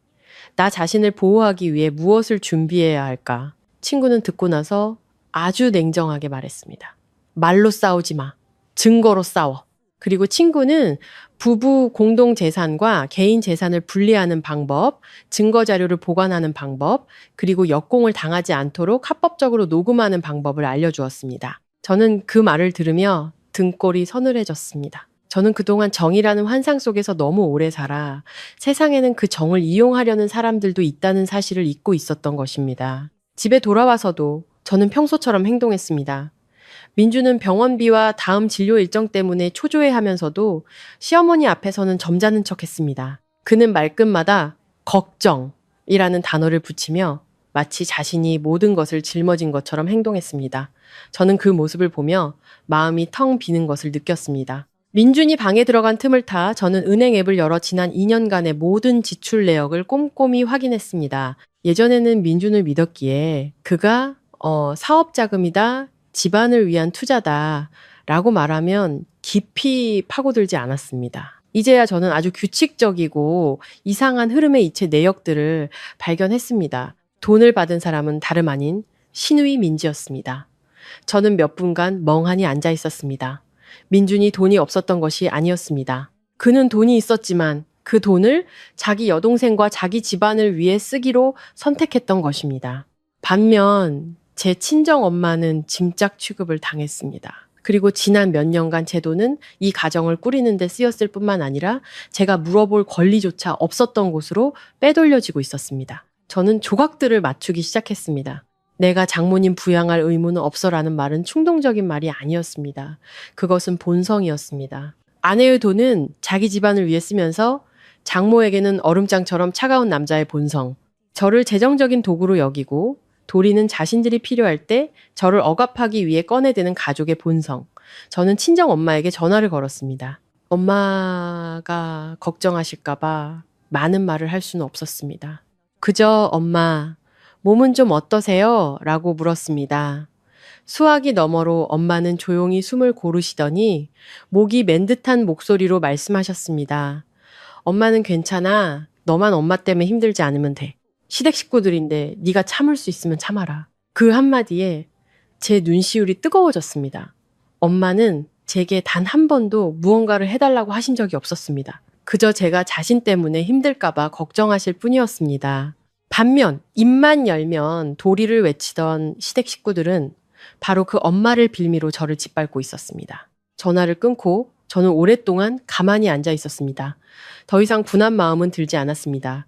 그저 선을 명확히 그어야겠다는 생각뿐이었습니다. 저는 복수할 생각도 소란을 피워 속을 풀 생각도 없었습니다. 저는 그저 이제부터 모든 것이 제자리로 돌아가길 바랐을 뿐입니다. 자식은 자기 부모를 챙기고 남편은 아내의 가족을 존중할 줄 알아야 하며 저를 비방하려는 사람은 제가 더 이상 쉽게 휘둘리는 사람이 아니라는 것을 알아야 했습니다. 그날 오후 저는 민준에게 그를 깜짝 놀라게 할 만한 한마디를 먼저 건넸습니다. 내일 엄마 병문안 갈 건데 고모님들이랑 다른 친척분들도 다 오시라고 할까 봐요. 어른들 많이 오시면 엄마도 힘이 나실 거고 가족 분위기도 좋아지잖아요. 민주는 저를 쳐다보더니 이내 승리한 사람처럼 환하게 웃었습니다. 거봐, 내 아내가 드디어 분수를 안 해. 그는 심지어 민지에게 자랑하듯 말했습니다. 내가 뭘 했어. 좀 버티는 척 하더니 결국엔 숙이고 들어오잖아.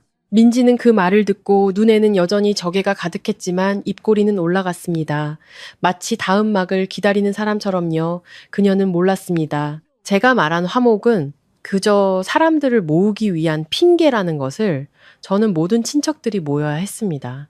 저는 증인이 필요했고 진실이 몇 마디 울음소리에 왜곡되지 않을 무대가 필요했습니다. 그날 밤 저는 휴대폰을 열어 어젯밤 말다툼 때 녹음해둔 파일을 다시 확인했습니다. 민준이 내가 장모님 부양할 의무는 없어 라는 말을 내뱉었을 때 저는 누군가를 해치기 위해서가 아니라 본능적인 자기방어 차원에서 녹음 버튼을 눌렀습니다.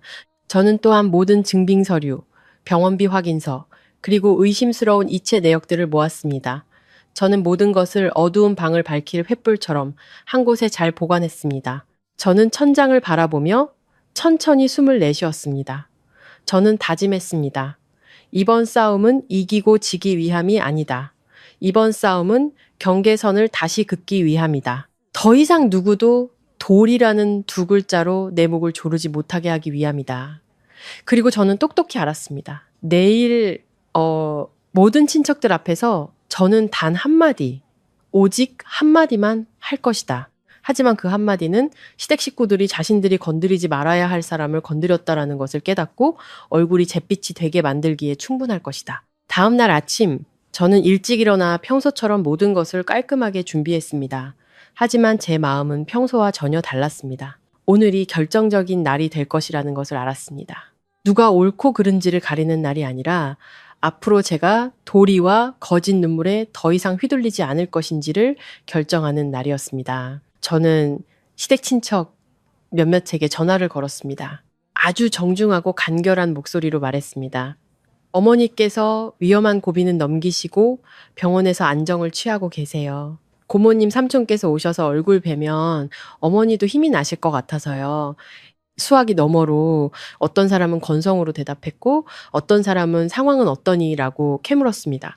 저는 딱 한마디로 대답했습니다. 의사 선생님께서 마음의 안정이 중요하다고 하셔서요. 많은 분들이 찾아뵈면 좋을 것 같아요.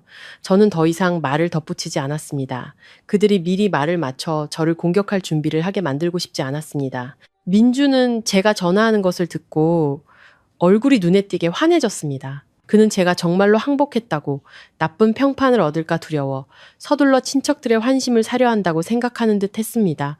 민주는 심지어 제 면전에서 민지에게 보란 듯이 말했습니다. 거봐, 저렇게 버티는 척 하더니 결국엔 분수를 알잖아. 이따가 고모님들 앞에서 타이밍 맞춰 잘 울어. 내 오빠 아내가 얼마나 무심한지 보여줘야지. 민지는 입꼬리를 올리며 비웃었습니다. 작지만 의도가 다분한 웃음이었습니다.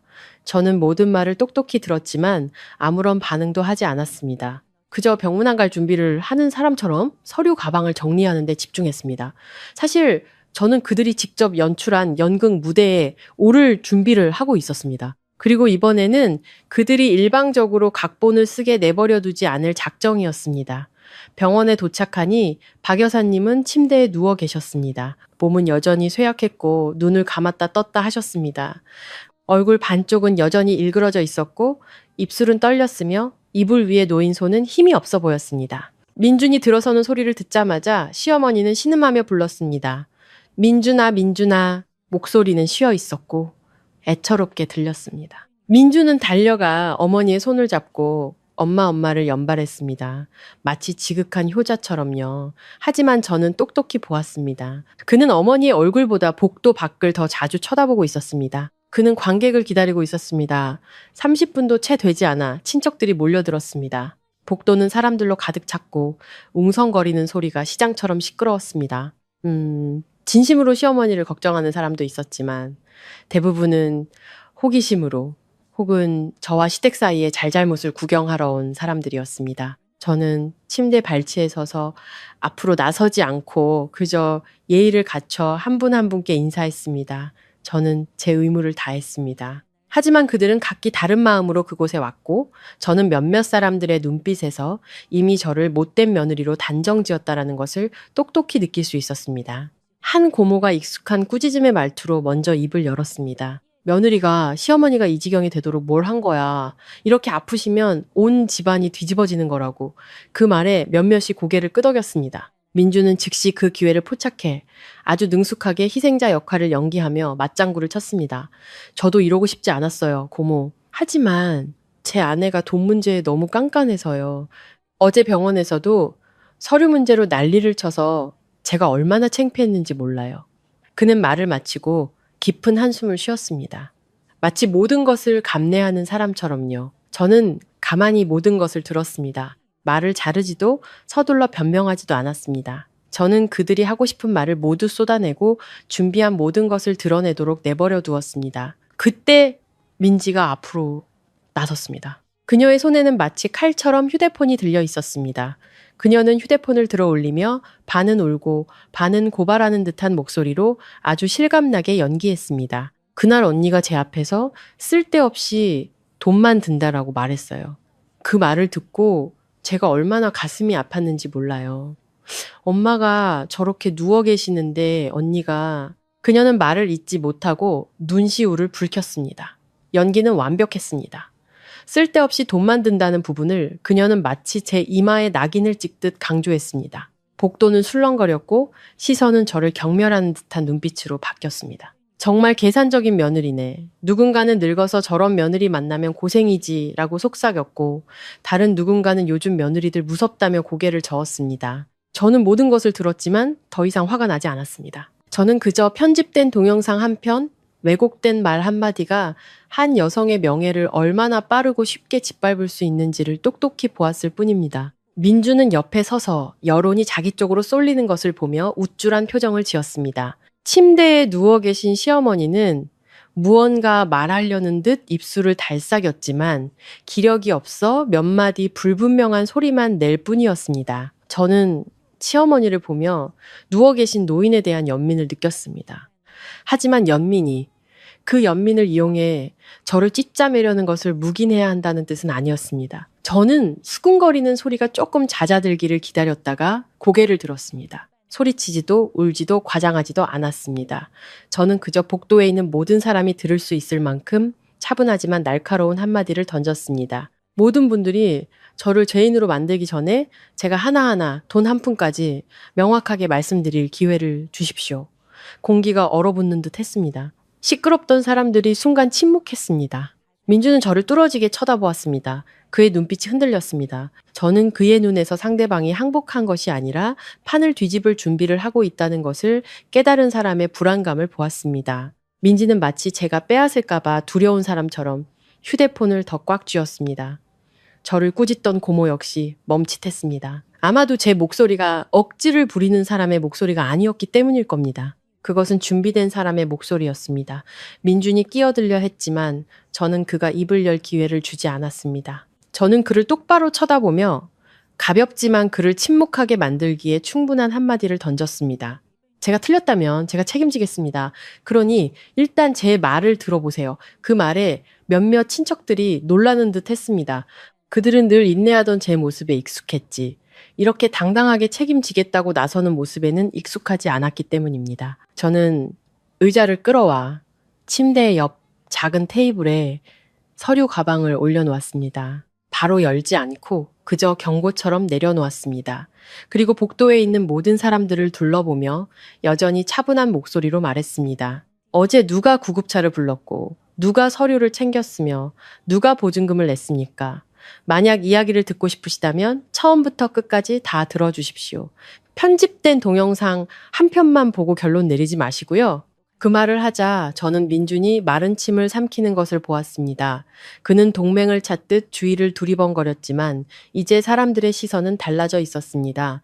더 이상 확신에 차서 그의 편을 들지 않았습니다. 사람들은 제가 싸우려는 것이 아니라 진실을 말할 준비를 하고 있다는 것을 느끼기 시작했던 것입니다. 그리고 제 마음속에는 한 가지 생각만이 분명했습니다. 오늘 그들이 나를 죄인으로 만들고 싶다면 나는 누가 정말로 책임을 회피하고 있는지 똑똑히 보여줄 것이다. 제 말이 끝나자 복도는 다시 침묵에 휩싸였습니다. 그 침묵은 저를 동정해서가 아니라 저 가방 안에 도대체 무엇이 있기에 제가 저렇게 당당할 수 있는지에 대한 호기심 때문이었습니다. 민주는 옆에 서서 얼굴이 굳어 있었고 민지와 친척들을 번갈아 쳐다보았습니다. 마치 기댈 곳을 찾는 사람처럼요. 저는 알았습니다. 말재주로 다른 사람을 궁지에 모는데 익숙한 사람들이 가장 두려워하는 것은 바로 서류와 진실이라는 것을요. 저는 가방을 열어 병원비 영수증 뭉치를 꺼내 침대 옆 작은 테이블 위에 가지런히 올려놓았습니다. 던지거나 흩뿌리지 않았습니다. 저는 한 장 한 장 마치 진실의 조각들을 그들 앞에 내려놓는 것처럼 조심스럽게 놓았습니다. 저는 서류 위에 글씨를 가리키며 분명히 말했습니다. 이것이 어제 낸 보증금입니다. 이것은 동의서이고 이것은 책임자 서명이 된 서류입니다. 그러고 나서 저는 민준을 똑바로 쳐다보며 단도직입적으로 물었습니다. 당신은 아들이면서 왜 서명하기를 피했죠? 그 한마디가 찬물을 끼얹은 듯 했습니다. 몇몇 친척들이 어리둥절한 표정으로 민준을 쳐다봤습니다. 그들은 민준이 모든 것을 책임지고 있다고 생각했는데 제 질문을 듣고 나서야 의심하기 시작했습니다. 민준은 입을 열었다 닫았다 하며 우물쭈물 하다가 마침내 힘없는 한마디를 내뱉었습니다. 그때는 경황이 없어서 저는 가볍게 고개를 끄덕였지만 그가 경황이 없었다는 변명 뒤에 숨게 내버려 두지 않았습니다. 저는 여전히 차분하지만 날카로운 목소리로 즉시 말을 이었습니다. 경황이 없어서요? 아니면 아내에게 모든 걸 떠넘기는 게 익숙해서요? 그 말에 몇몇 친척들이 혀를 찼습니다. 어떤 사람은 민준을 다 큰 애가 책임감도 없다라는 듯이 쳐다봤습니다. 민준이 언성을 높이며 끼어들려 했습니다. 무슨 소리야?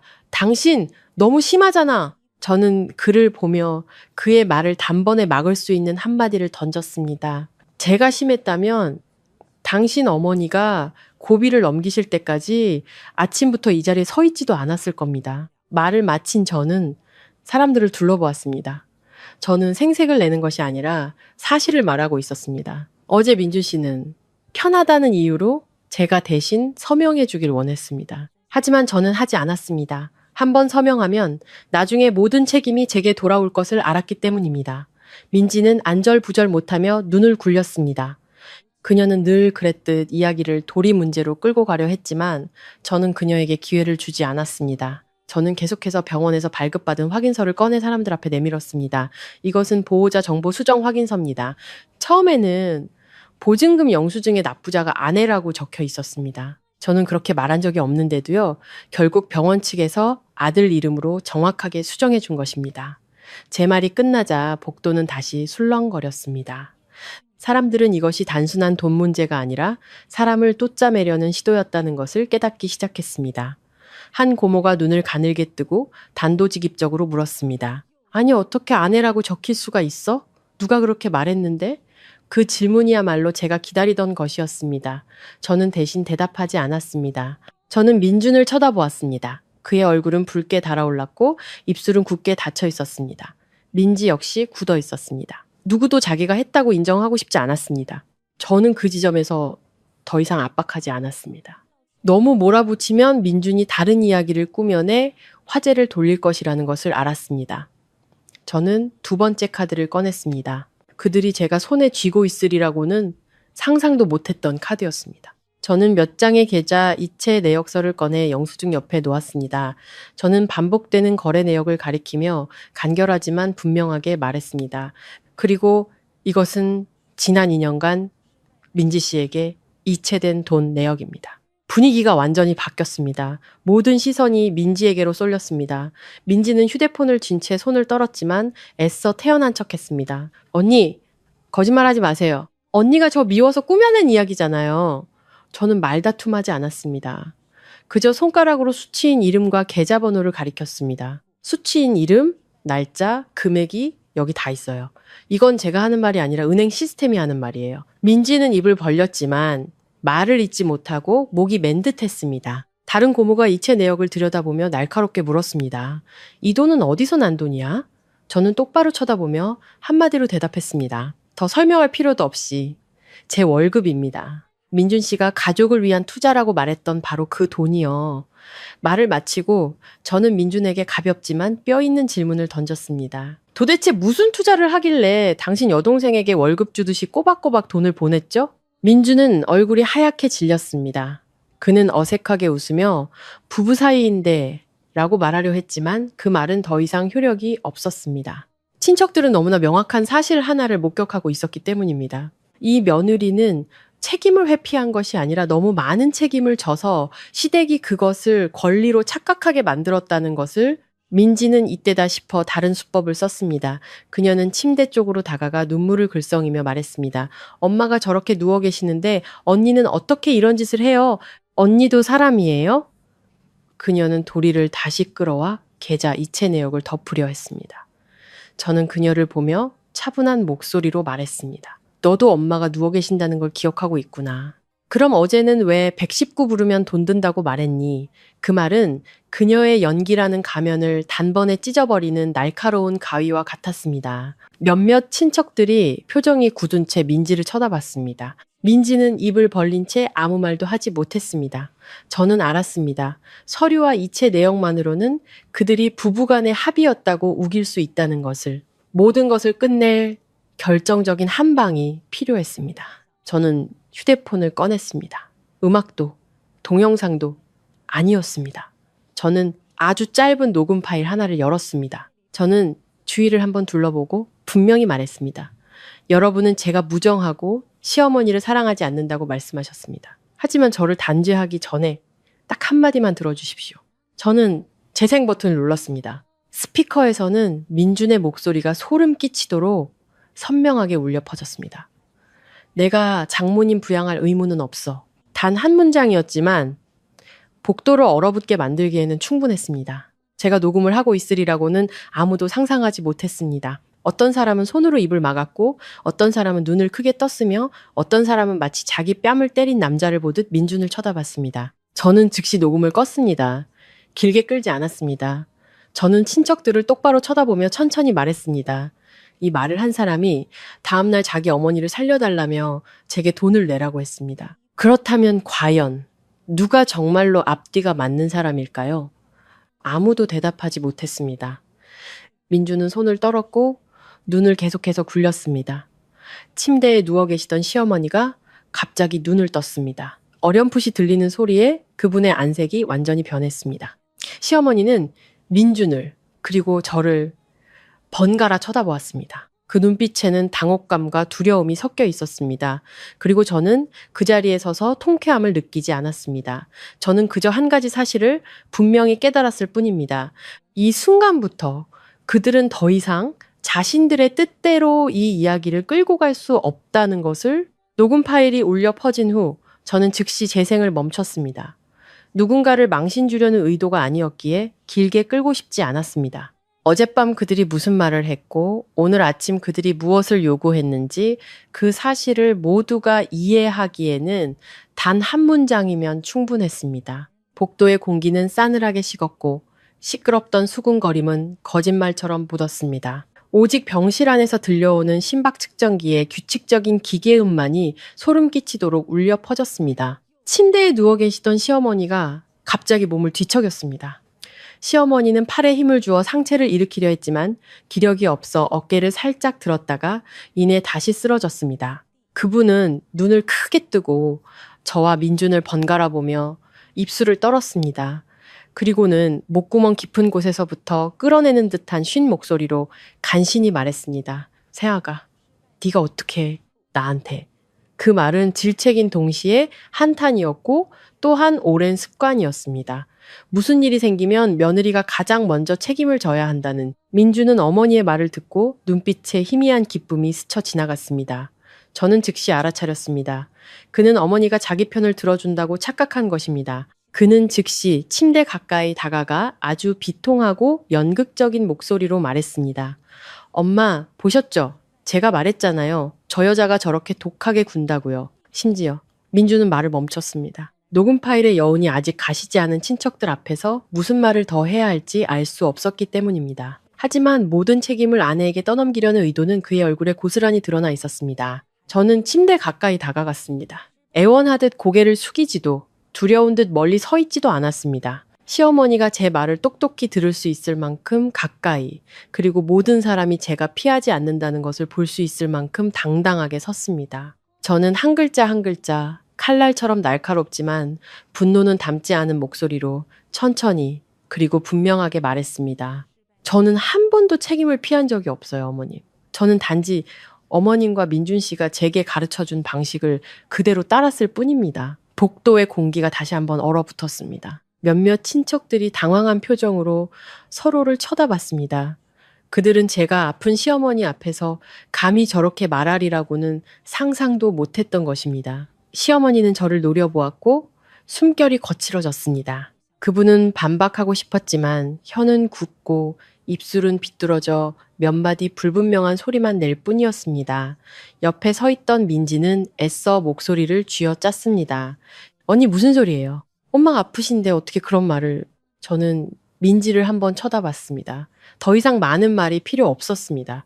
그 시선 하나만으로도 민지는 입을 다물었습니다. 저 서류들이 거짓말을 하지 않는다는 것을 그녀도 알았기 때문입니다. 저는 다시 시어머니를 보며 높지도 낮지도 않은 일정한 톤으로 말했습니다.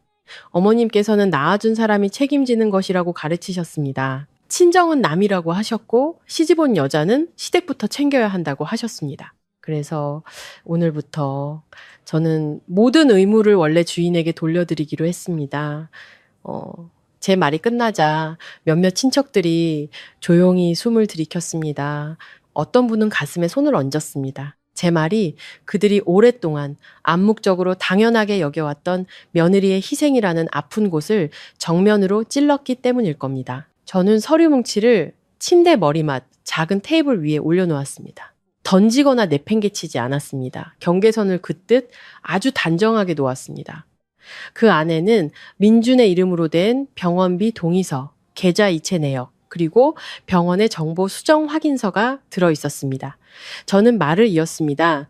이번에는 민준을 향해서였습니다. 목소리는 차가웠지만 비아냥거리지 않았습니다. 당신은 아들이니 당신 어머니를 책임지세요. 그리고 제 돈은 이제 더 이상 당신 집안의 도덕성을 사주는 데 쓰이지 않을 겁니다. 저는 사준다는 말에 힘을 주었습니다. 그들은 정말로 도리를 가지고 제 돈과 흥정하고 있었으니까요. 민주는 그 자리에 얼어붙었습니다. 그의 얼굴은 몸에서 피가 모두 빠져나간 것처럼 하얗게 질렸습니다. 그는 입을 열었지만 아무 소리도 내지 못했습니다. 그의 눈에서 저는 진정한 공포를 보았습니다. 압박으로 상대를 굴복시키는데 익숙했던 사람이 더 이상 두려워하지 않는 상대를 만났을 때의 공포를요. 그는 친척들을 둘러보았지만 이제 아무도 온전히 그의 편을 들어주지 않았습니다. 녹음 파일과 서류는 그들의 마음을 돌려놓았습니다. 시어머니는 목이 매는 듯 서류 뭉치를 마치 자기 집안에 존재해서는 안 될 물건처럼 쳐다봤습니다. 시어머니의 눈에 저는 항상 분수를 아는 며느리, 즉 침묵하고 돈을 내고 억울함을 감수하는 존재여야 했습니다. 시어머니는 제가 감히 자신 앞에서 모든 것을 까발릴 줄은 상상도 못했던 것입니다. 그분의 눈빛에는 두려움과 후회, 그리고 권력을 잃은 자의 분노가 뒤섞여 있었습니다. 저는 그 감정을 알았습니다. 명령하는 데 익숙한 사람은 거절당했을 때 두려움을 느끼기 전에 먼저 분노를 느끼는 법입니다. 친척들은 걷잡을 수 없이 수군거리기 시작했습니다. 하지만 이번에는 저에 대한 이야기가 아니었습니다. 어떤 사람은 민준을 보며 꾸짖었습니다. 아들이 돼서 어떻게 아내한테 모든 걸 떠넘겨.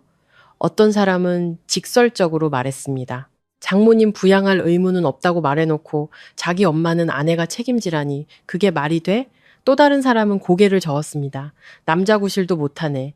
그 말들은 민준의 자존심에 바늘처럼 박혔습니다. 민지는 더 이상 연기할 수 없었습니다. 그녀는 정말로 울음을 터뜨렸습니다. 하지만 그 울음소리는 어제의 가짜 울음과는 달랐습니다. 이것은 궁지에 몰린 사람의 울음이었습니다. 이익을 잃을까, 체면을 잃을까 두려워하는 울음이었습니다. 그녀는 흐느꼈습니다. 언니 때문에 우리 집이 이렇게 됐어. 정말 너무해. 저는 민지를 보며 짧게 말했습니다. 욕설은 하지 않았습니다. 너무한지 아닌지는 서류가 말해줄 거야. 그 말에 민지는 목이 메었습니다. 서류는 거짓말을 하지 않으니까요. 저는 다시 한번 시어머니를 보며 느리지만 단호하게 말했습니다. 어머니가 이렇게 되신 건 저도 원치 않아요. 어머니께서 평안하시길 바랍니다. 하지만 저는 더 이상 이 집의 지갑 취급을 당하며 살 수는 없습니다. 저는 사람으로서의 책임을 피하는 것이 아니라 대신 짊어지는 짐을 거부하는 것뿐입니다. 그 말을 했을 때 저는 공기가 완전히 바뀌는 것을 느꼈습니다. 더 이상 누구도 저를 죄인처럼 쳐다보지 않았습니다. 오히려 많은 눈빛들이 저를 안타깝게 바라보기 시작했습니다. 불효한 셔이 아니라 효도를 강요당하다 지쳐버린 며느리의 모습을 본 것처럼요. 민주는 여전히 못 박힌 듯 서 있었습니다. 그는 더 이상 물러설 곳도 이 순간 자신의 명예를 구할 말도 찾지 못했습니다. 그리고 저는 지난 몇 년 만에 처음으로 깊은 숨을 내쉴 수 있었습니다. 이겨서가 아니었습니다. 마침내 해야 할 말을 해야 할 시간과 장소에서 해야 할 사람에게 했기 때문입니다. 그날 복도의 공기는 마치 태풍이 휩쓸고 지나간 듯 했습니다.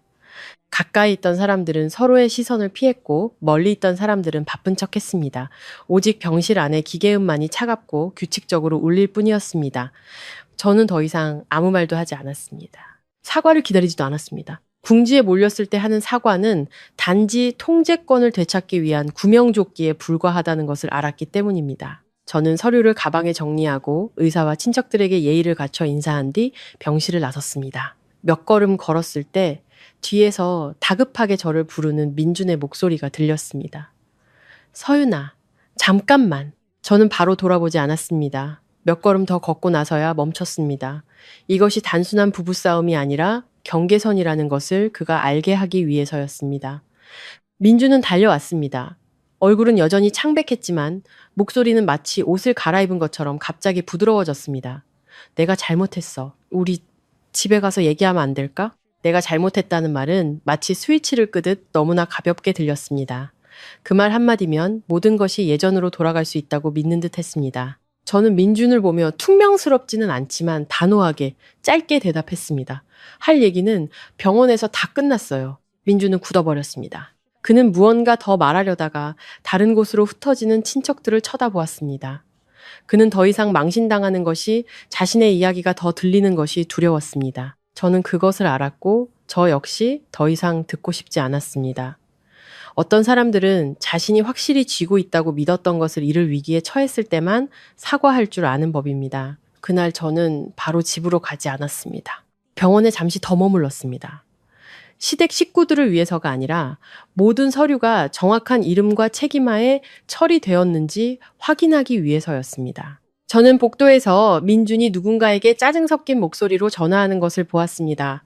돈 좀 빌려줘. 엄마가 입원하셨어. 저는 그가 빌려줘라는 말을 진심으로 하는 것을 처음 들었습니다. 예전에는 늘 내 아내가 처리해라고 말하던 그가 오늘은 내 어머니라는 현실을 직면해야만 했습니다. 그 후 며칠 동안 친척 중 누구도 감히 제게 인색하다고 말하지 못했습니다. 제가 무정했다면 비난할 수 있었겠지만 진실이 서류 위에 명백히 드러난 이상 누구도 저를 비난할 수 없었습니다. 몇몇 분이 제게 전화를 걸어 머뭇거리며 말했습니다. 세아가 이제 다 지난 일이니 저는 그저 내라고 예의 바르게 대답했습니다. 저는 친척들과 이기고 지는 싸움을 할 생각이 없었습니다. 저는 그저 깨달았을 뿐입니다. 그들이 저를 꾸짖을 명분을 잃었을 때 그들은 저를 위해서가 아니라 자신들의 평화를 위해 다 지난 일이라고 말하는 것을 선택한다는 것을. 민주는 더 자주 전화를 걸기 시작했습니다. 어느 날은 아주 늦은 밤에 피곤한 목소리로 말했습니다. 집에 와. 엄마 돌봐줄 사람이 필요해. 저는 그 말을 들으며 마음이 텅 비는 것을 느꼈습니다. 저는 딱 한마디를 되물었습니다. 당신 어머니가 간병인이 필요한 거예요. 아니면 당신이 돈 내줄 사람이 필요한 거예요. 민주는 침묵했습니다. 그 짧은 침묵이 모든 것을 대답해 주었습니다. 그는 당황하며 말을 바꿨습니다. 아니, 그런 뜻이 아니야. 저는 말다툼하지 않았습니다. 그저 조용하고 간결하게 말했습니다. 당신 어머니, 당신이 잘 돌보세요. 그리고 전화를 끊었습니다. 저는 더 이상 이 상황을 질질 끌고 싶지 않았습니다. 저는 그 집을 알았습니다. 만약 제가 그곳에 계속 머문다면 모든 것이 반복될 것이라는 것을. 그들은 또다시 병을 핑계로 저를 압박하고 친척들을 동원해 억누르고 도리를 내세워 흥정할 것이었습니다. 저는 이미 충분히 겪었고 이 굴레를 끝내기 위해서는 그 굴레에서 벗어나야 한다는 것을 알았습니다. 그날 밤 모든 것이 가라앉았을 때 저는 마지막으로 짐을 챙기기 위해 시댁에 갔습니다. 민준이 없는 시간을 골랐습니다. 집에는 민지가 정신없이 오가고 있었습니다. 며칠 밤을 새운 듯 얼굴이 씹했습니다. 그녀는 제가 여행 가방을 끄는 것을 보고 눈을 동그랗게 떴습니다. 언니, 뭐 하는 거예요? 저는 태연하게 대답했습니다. 내 짐 챙기는 거야. 민지는 비웃었지만 그 목소리에는 예전 같은 의기양양함이 없었습니다. 대단하시네요. 언니가 이렇게 가버리면 엄마는 누가 돌봐요. 저는 그녀의 모든 핑곗거리를 잘라버릴 만큼 간결한 한마디를 던졌습니다. 내 엄마한테는 친자식이 있잖아. 민지는 굳어버렸습니다. 그녀는 저를 악랄하다고 욕하고 싶었겠지만 더 이상 그럴 명분이 없었습니다. 저는 침묵 속에서 짐을 쌌습니다. 소란을 피우지도 물건을 부수지도 울부짖지도 않았습니다. 저는 인생의 한 단락을 마치는 사람처럼 조용하고 단호하게 옷을 쌌습니다. 저는 여행 가방을 끌고 문을 나섰습니다. 그 집을 딱 한 번 돌아보았습니다. 미련은 없었습니다. 그저 피곤할 뿐이었습니다. 결코 만족할 줄 모르는 사람들을 만족시키기 위해 너무 오랫동안 애썼다는 사실에 지쳤습니다. 이상하게도 아무도 저를 막지 않았습니다. 예전에 편을 들던 친척들도 이제는 골목에서 저를 마주치면 고개를 돌릴 뿐이었습니다. 아마 그들도 제가 충분히 참았다는 것을 이해했을 겁니다. 그리고 사람들은 자신이 틀렸다는 것을 깨달았을 때 사과하기보다는 침묵을 선택하는 법입니다. 그 후 시어머니는 회복을 위해 오랫동안 입원하셨습니다. 그때서야 그분은 친자식에게만 의지하는 것이 어떤 것인지 깨닫게 되셨을 겁니다. 더 이상 며느리가 서류를 챙기고 카드를 내밀고 대신 서명해주는 일은 없었습니다. 민주는 어머니를 모시고 병원을 오가고 의사의 지시를 하나하나 듣고 서류마다 서명하고 비용을 지불해야 했습니다. 그는 예전에 제게 던졌던 그 모든 감정들을 몸소 느끼기 시작했습니다. 피곤함, 걱정, 두려움, 그리고 주머니 속돈이 저절로 생기지 않는다는 무력감까지 치료비가 계속해서 들어가자 민주는 정신없이 헤맸습니다. 한 번은 제게 문자를 보냈습니다. 이제 알았어. 미안해. 저는 읽었지만 답장하지 않았습니다. 만약 제가 답장하면 그는 또다시 제게 매달릴 것이라는 것을 알았기 때문입니다. 민준 같은 사람은 퇴로가 있는 한 절대로 진심으로 변하지 않습니다. 오직 자신의 몫을 온전히 짊어지게 되었을 때만 자신이 얼마나 잔인한 말을 했었는지 깨닫게 되는 법입니다. 민지는 경제적 지원이 끊겼습니다. 규칙적으로 들어오던 이체 내역이 멈췄습니다. 그녀는 오빠를, 엄마를, 그리고 세상을 탓하기 시작했습니다. 저는 다른 사람을 통해 들었습니다. 민지가 이렇게 소리쳤다고요. 다 오빠 때문이야. 오빠가 멍청해서 저 여자한테 당한 거잖아. 저는 그 말을 듣고 통쾌하지 않았습니다. 그저 헛웃음이 나왔습니다. 다른 사람의 돈으로 살다가 그것이 끊겼을 때 사람들은 자신을 탓하기보다는 남 탓할 대상을 찾는다는 사실이 우스웠습니다. 시댁은 그때부터 균열이 가기 시작했습니다. 제가 그 방패막이 자리에서 벗어났기 때문에 더 이상 누구도 저를 희생양으로 삼을 수 없었습니다. 견고해 보였던 그 집은 사실 한 사람이 밑에서 모든 것을 바치고 있을 때만 유지되는 것이었습니다. 그리고 저는 친정 엄마 집 근처로 이사했습니다. 저는 직접 엄마를 위해 따뜻한 죽을 끓여드리고 병원에 모시고 가고 엄마가 들려주시는 소소한 옛날 이야기를 들었습니다. 저는 그 어느 때보다 마음이 가벼워지는 것을 느꼈습니다. 마침내 나쁜 평판이라는 두려움 속에서 살지 않아도 된다는 사실에 가벼워졌습니다. 저는 깨달았습니다. 자식 노릇은 결코 잘못된 것이 아니라고. 단지 다른 사람들이 나의 그 정을 자신들의 이익을 위한 도구로 삼게 내버려 두는 것이 잘못일 뿐이라고. 그날 오후 저는 정기검진을 위해 친정엄마를 모시고 병원에 갔습니다. 햇살은 따가웠고 날씨는 평범했습니다. 마치 병원에 다녀오는 모든 노인들의 오후와 다를 바 없는 아주 평범한 오후였습니다. 엄마는 대기실 의자에 앉아 제 손 위에 자신의 손을 포겠습니다. 앙상했지만 따뜻한 손이었습니다. 진료 순서를 기다리다가 엄마는 갑자기 제 손을 더 꽉 쥐며 작고 떨리는 목소리로 말씀하셨습니다. 엄마는 네가 엄마 때문에 고생할까 봐 무서워.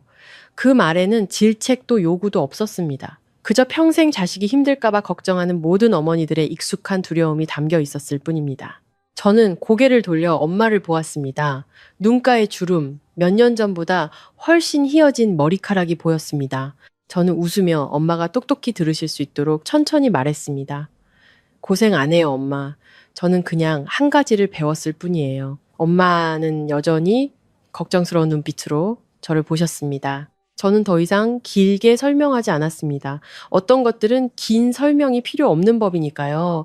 그저 내가 다른 삶을 살면 사랑하는 사람들은 결국 느끼게 될 테니까요. 대기실에 앉아 저는 문득 지난 시간들을 돌아보았습니다. 원망하거나 자랑하기 위해서가 아니라 그저 이해하기 위해서였습니다. 저는 깨달았습니다.